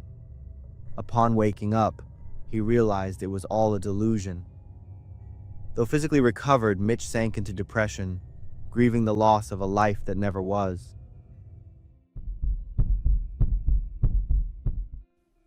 I'm Maddie, 27 years old. I've been working in this local hospital for 4 years now. The work is very stressful, yet I am happy with this work. Nothing beats seeing the patients you cared for getting better. For the entire time, I had not enough time to have any attachment. My dedication all poured into my work. The job demands me to stay at the hospital in the night shifts. Each week, I generally have 2 to 3 graveyard shifts like that. It starts from 7 o'clock at night and will grind through until 7 o'clock the next morning. Yet despite the tough time, the team would help each other by further dividing the shift into smaller batches, each one covering their respective section.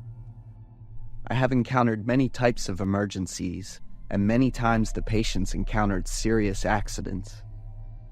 There was this Wednesday, when I was having a quick shut-eye. Suddenly, there was a person coming in, groaning in pain.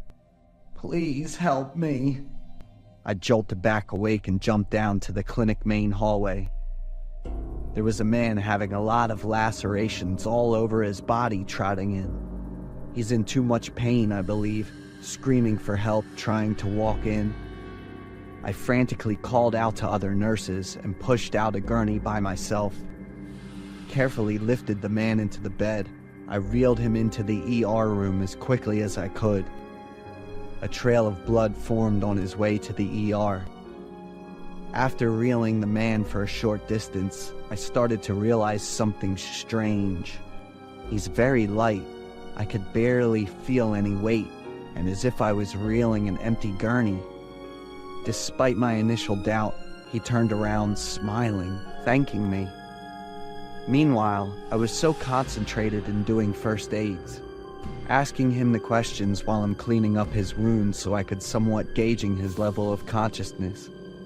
But he kept repeating whatever I'm saying with an expressionless face.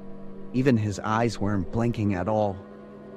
After cleaning his wound, I once again asked the questions so that I could write down his information for further treatments.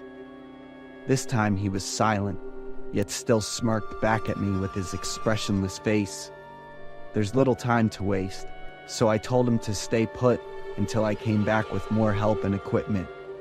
It's a surprise for such injuries that he was still stable enough to make it to the clinic. Normally, for such injuries, people would come to the clinic with family members or good Samaritans. Or maybe he was a homeless person, for those people weren't known to gather a crowd, especially when going to get treatments. Now, after some time, I suddenly realized that I was the only one taking care of this man. My other colleagues were nowhere to be found. Other nurses and the watch doctor were not there, and despite my ceaseless pleas, they're not yet present, which prompted me to resorting to knocking on their doors to wake them up. The first one would be the ER doctor of the watch. I knocked on his door very quickly and loudly. I quickly summarized for him the situation of the patient and which room he was set down in. However, he did not open the door as I hoped he would, prompting me to slam on his door more and more. The doctor finally gave in. He walked out to greet me with an annoyed expression. I knew him. That's Dr. James, a 38-year-old veteran doctor with many years of experience under his belt. He didn't talk much, yet every time working with him, I felt very stressful. His gaze on me always frightened me, and he seemed to judge me every step of the way. I dreaded every time he grabbed onto the needles. Returning to the ER patient, I tried to report the situation to Dr. James, but instead of caring, he just sighed, as if exhausted, and just told me, "Please return to your room. Let me get other nurses to come." There's a hint of sleepiness and grogginess in his voice. "This is my watch, and it is my responsibility." His firm words shook me to my core. Why, I asked myself, why such a freaking doctor be so heartless to his own patient in such dire conditions? I returned to my quarter furious. His irresponsibility would not go unnoticed, I thought. This incident was guaranteed to be reported to head of department. I grabbed some medical equipment and quickly roused up a few nurses and technicians up to help the patient. I ran to their sleeping quarter, turning on the light and opening up the door. Everyone in the room, in stark contrast with my expectation, threw me nothing but contempt. "Get the fuck out of here, you nuthead. This is a non-authorized entry area." I was dumbfounded with their hostile attitude. I, once again, reiterated the patient's dire conditions and asking them to help. One of the nurses rudely stood up and shoved me back to the hallway before promptly slamming the door in my face. I sat alone in the dark, quiet corridor. Those cold-hearted bastards, are they even humans? No, I now knew I could no longer rely on the other nurses. I will perform the treatment myself. I quickly returned to the ER room, where the man was still waiting for treatment. The bandages on him earlier had all turned crimson red. The bed was equally smeared with blood. The iron rust smell exuded all over. Okay, massive bleeding, letter M of MARCH algorithm. Despite the amount of blood oozing out, the man still smiled at me, eyes wide open. I managed the wound closure with the best care I could, all the while talking to the man, trying to calm him and myself down. "What's your name, sir?" I asked, and once again, he kept repeating my question like a parrot. "Okay, so how about I call you Dante?" "Dante!" He repeated the name, seemed like agreeing on my point. Dante. Dante's the name that had the root in Ecclesiarchy Latin, originating from the word durante. Duro, it means hardened and persistent. The name Dante means someone that endured many hardships, yet still held strong. It was just like this man. I could clearly feel his unbreakable spirit clinging on despite all the pain and blood loss. I managed to handle the wounds as best as I could. Even though enduring a lot of small procedures with zero pain medication, Mr. Dante here still kept up his smile, and his eyes still opened wide as if nothing had happened to him. After all those procedures, now it's time to get him some pain medication, some oral ones, and a shot. By the time I had finished the shot and was about to discard the trash, suddenly, Dante laughed out loud. I turned my head around, and here I saw Mr. Dante swiveled his head at an improbable angle to look at me. Still, he gave me an expressionless smile and 2 eyes wide open. But at this point, it started to get more and more creepy. He laughed a lot, yet his chest was barely rising. I quickly came over to calm him down. Likely it's a state of shock. Yet as soon as I touched the man, his arm fell right off the sockets. I screamed aloud at the sight, terrified, as the bloodied arm sunk into the ground. When I looked at Dante, he still looked at me, his face frozen up in an expressionless smile.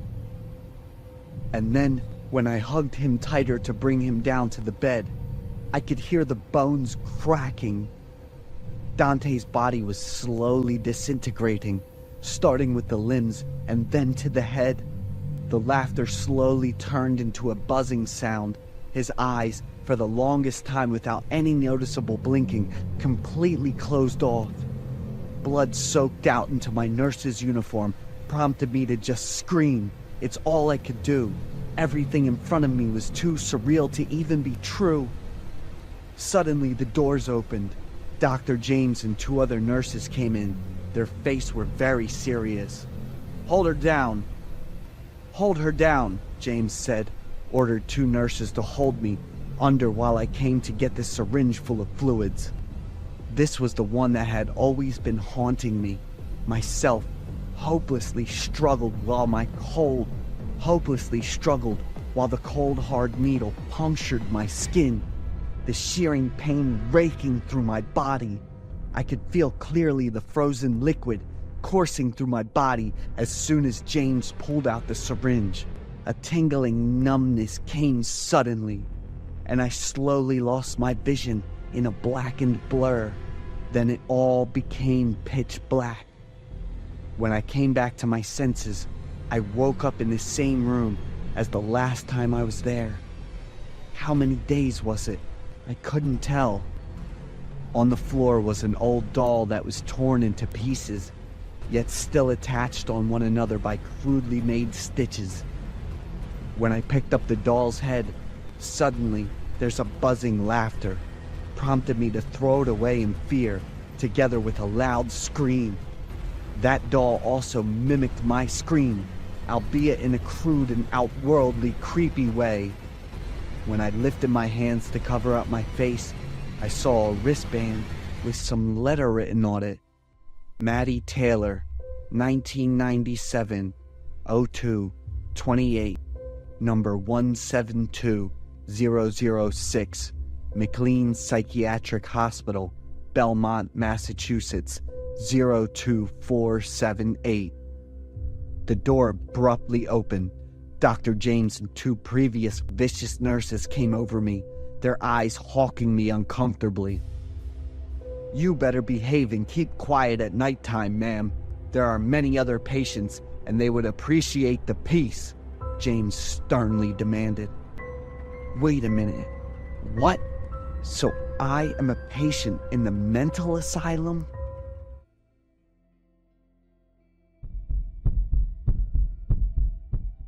The dark world in my cupboard for 6 years. I was always locked in the kitchen cupboard by my parents. The first time was when I was 6 years old.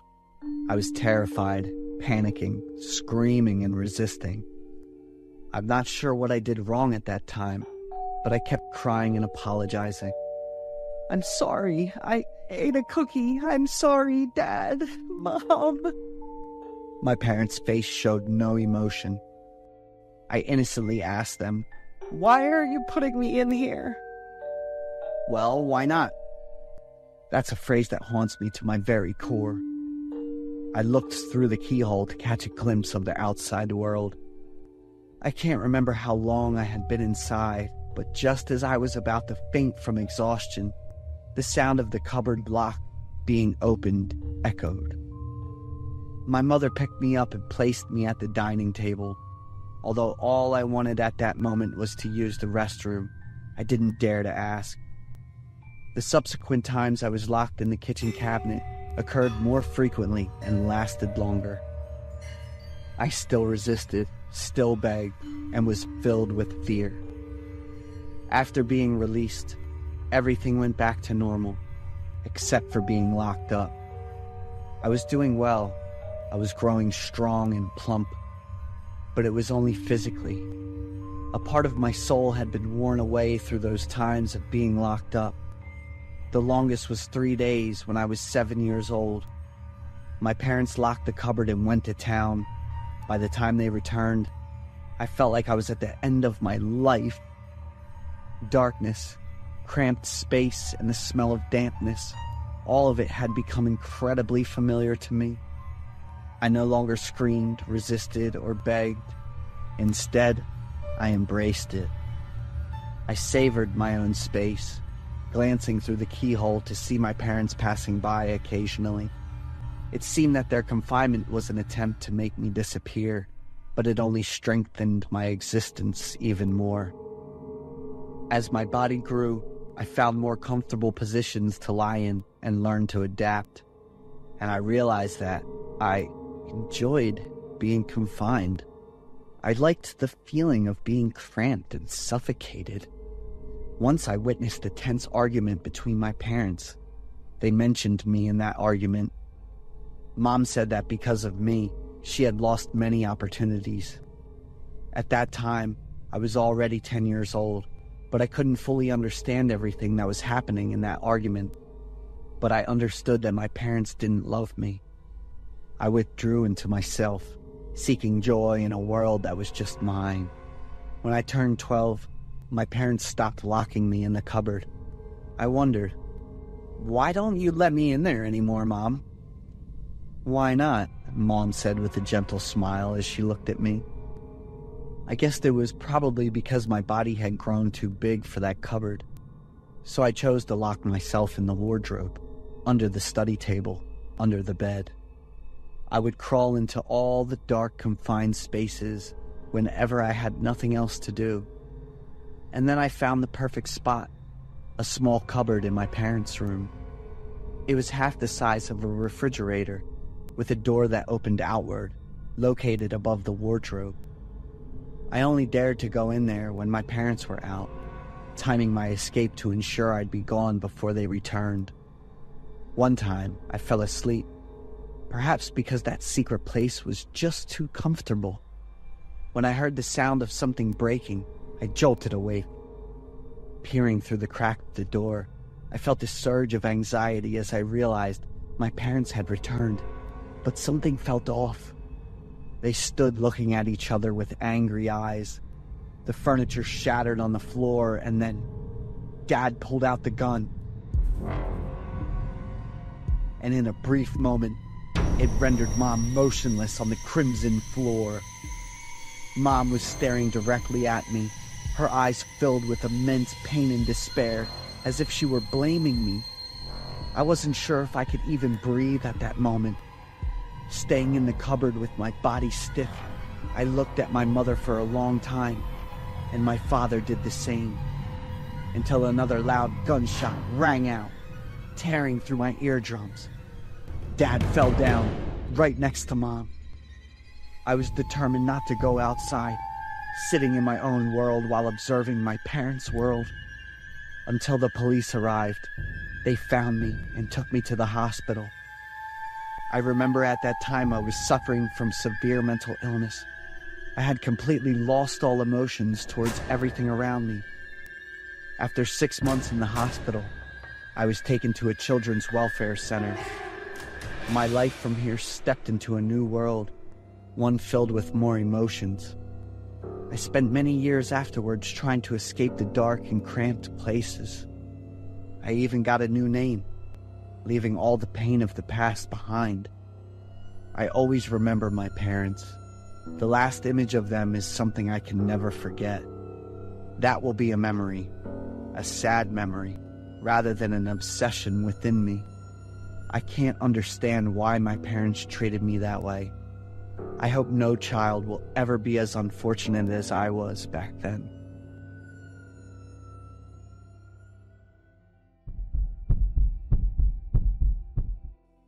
I'm Ethan. I work nights at a DHL supply chain warehouse.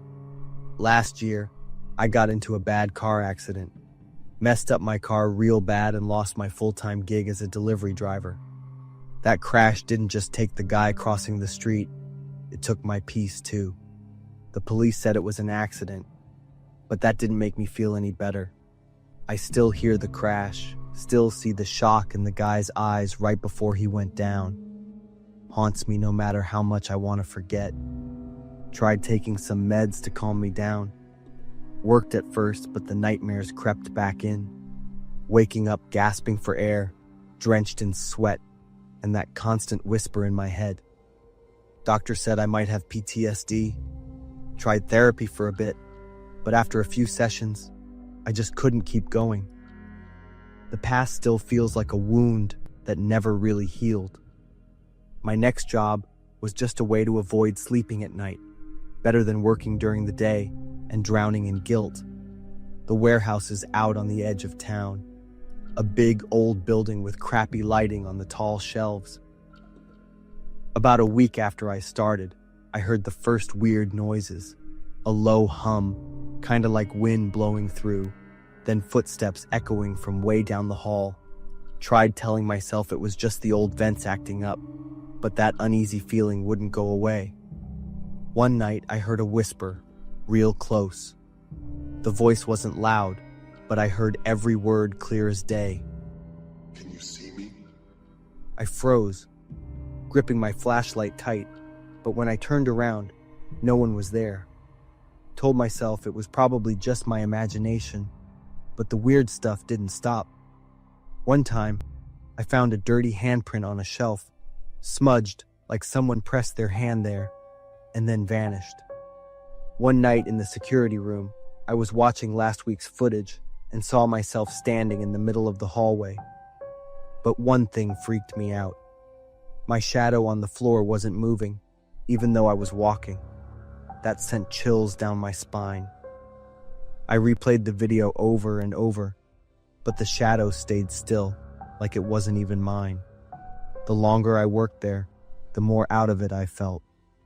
One time, a coworker from the day shift said he saw me standing at the office door, just staring at the doorknob for ages.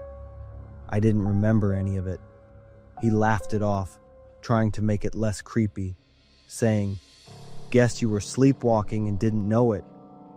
But his eyes said he didn't really believe it. Sometimes, I'd find myself standing in the cold storage, holding a flashlight that wasn't even on, and I had no clue how I got there. Another time, I snapped out of it and realized I was in front of the office door, just staring at the doorknob, exactly like my coworker said. Checked the camera footage, and there I was, standing there for over 10 minutes, totally unaware. One day, while cleaning up, I found an old photo that had fallen next to a shelf. It showed a group of workers standing in front of the building on the day the warehouse opened. And right there, among the faces, I saw someone familiar, the guy I hit in the car accident last year. Flipped the photo over and the caption said, "Our first supervisor, John Harris." Chills ran down my spine when I realized my past, and this place had been connected long before I even started working here. My heart sank. How the hell could this be? I looked it up and found out he used to work here, back before the warehouse got shut down for a while after an accident. A worker died in that accident, and the place stayed closed for almost a year. I didn't know if it was just some messed up coincidence, or if I had somehow brought a piece of his past back here with me. That night, around 3 a.m., the lights in the warehouse went out. I flicked on my flashlight, but the weak beam barely lit up a few steps in front of me. Then I heard footsteps, slow, heavy, like someone was getting closer. I swung the flashlight down the hallway, and there he was, just standing there, not moving, with his eyes glowing in the dark. He walked toward me, not fast, but steady. I tried to scream, but nothing came out. My heart just stopped cold, and in that moment, it hit me hard. He's not someone else. He's me. The way he stood, the wild look in his eyes, everything was exactly like me. I quit my job the next morning, But the nightmares didn't stop. Tried telling myself it was all in my head, just my tired, messed up mind playing tricks on me. But that next night, while I was trying to sleep, I heard footsteps in the hallway outside my apartment. Slow, heavy footsteps, the same ones I heard in the warehouse. When I walked into the kitchen, I froze. The fridge door was cracked open, and the light inside flickered, just like those busted lights back at the warehouse. A shiver ran down my spine when the door slowly closed, on its own. I don't even know what's real anymore, what's in my head and what's not. Maybe I never really escaped that accident. Maybe part of me died with that guy, and now I'm just a shadow, lost and empty.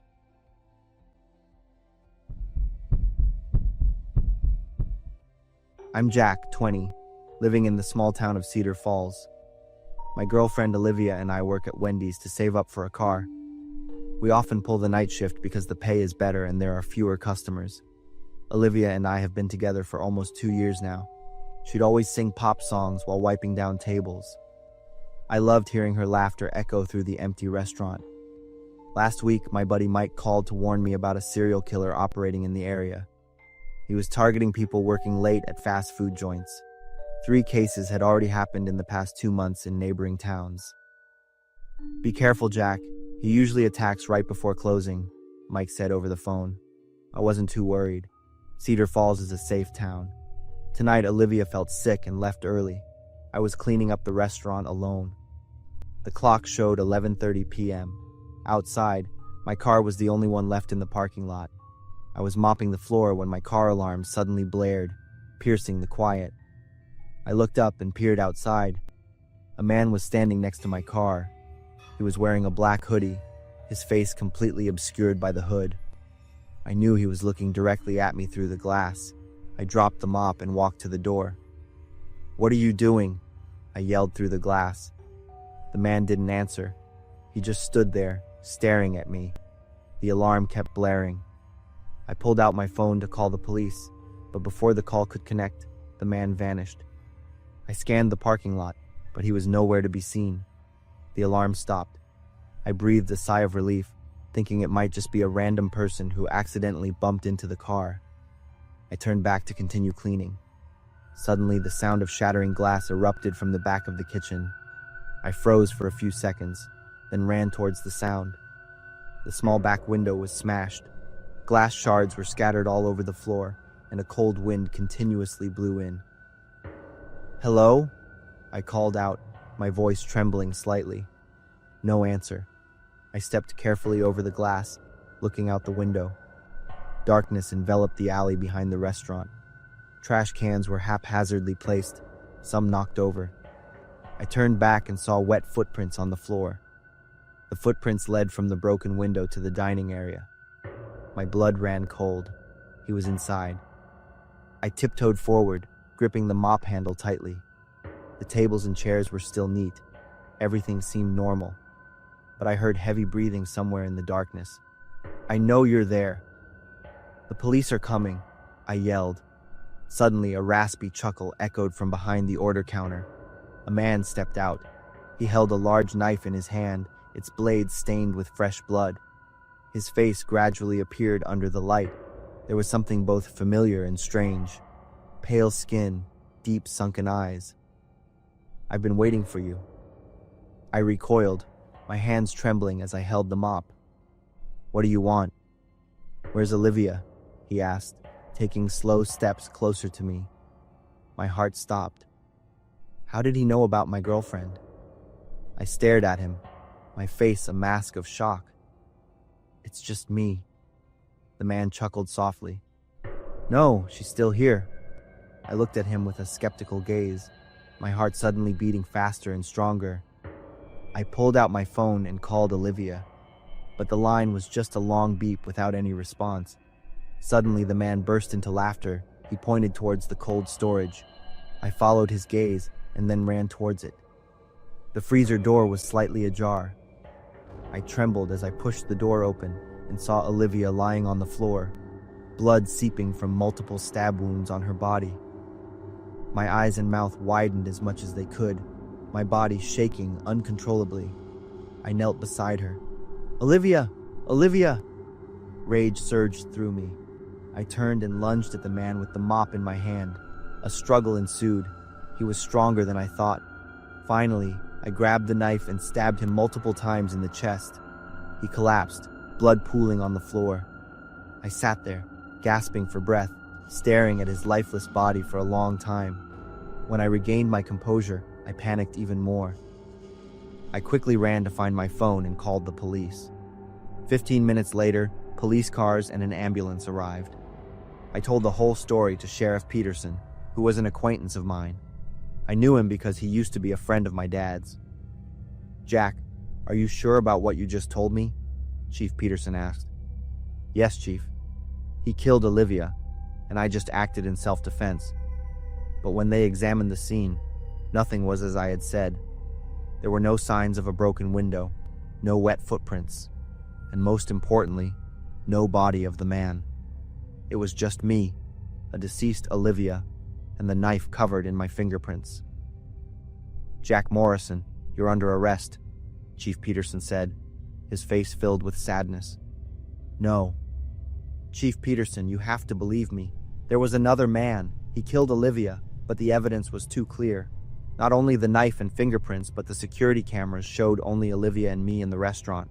There was no one else." In the months that followed in prison, I kept repeating the story about that man. I drew his face, described him in detail to the psychiatrist. But everyone said I was hallucinating due to stress. In my cell, I looked in the mirror. A pale face, deep-set eyes, a twisted smile. It was my own face. The man I saw that night was no one else. It was me, a deranged version of myself. Memories started flooding back. I remembered the anger I felt when Olivia said she wanted to break up that night. I chased her into the walk-in freezer. I remembered the knife in my hand and her final look of terror. I sat in the corner of my cell, holding my head and weeping, not because I was wrongly convicted, but because I finally remembered who I truly was, a killer.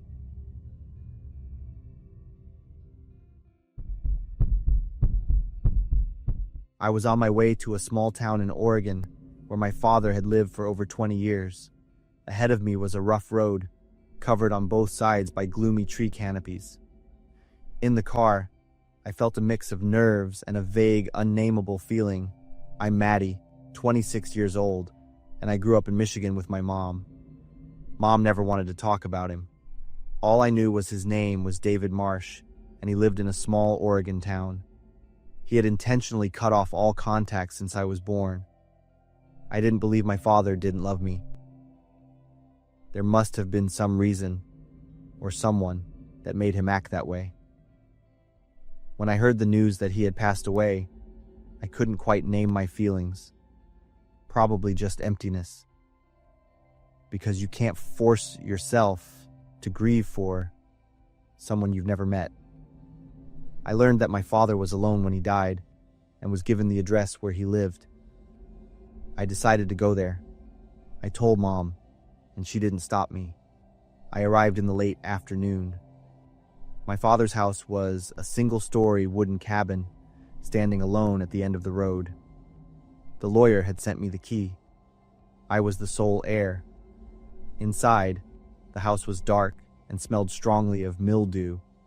I opened the window and turned on the light to clearly see the small living room, with an old armchair, a dusty wooden table, and face-down picture frames on a shelf. I turned one over. It was a young man, probably a high school student. Written on the back of the photo was a handwritten line, "David Summer, 1985. This was my dad when he was young. Next to it was another picture, a group photo of a high school class on graduation day. I also flipped the back and was curious about the handwritten line, "Marcus, I'm sorry." I started walking around. There wasn't much furniture. My father lived a minimalist, almost ascetic life. The bedroom was empty, with just a bed and a desk. The closet had a few very old clothes. On the desk, I found a dark brown leather journal, its page corners curled and yellowed. I opened the first page. The handwriting was messy. March 14th, 1998. I saw it again. Last night it stood in the corner of the room, and its face was not intact. Its mouth was wide open like it was screaming, but there was no sound. I can't sleep anymore. My hands were shaking. I flipped through the next pages. The lines were increasingly chaotic, the sentences fragmented, sometimes with very large capital letters. It still follows me. It has never gone away. I sat down on the floor and kept reading. The next pages were all ramblings about a spirit that appeared every night. My father described it in detail. It's about 5 feet tall, gaunt, with grayish skin. Its face is smashed in, with dried blood on its cheek, but I still recognize it because of those eyes. It's Marcus. I mumbled the name to myself and remembered it was written on the back of the photo. I quickly flipped through the pages, my heart pounding. About halfway through the journal, the tone suddenly changed. The writing was slower, seemingly more composed. June 22nd, 1998.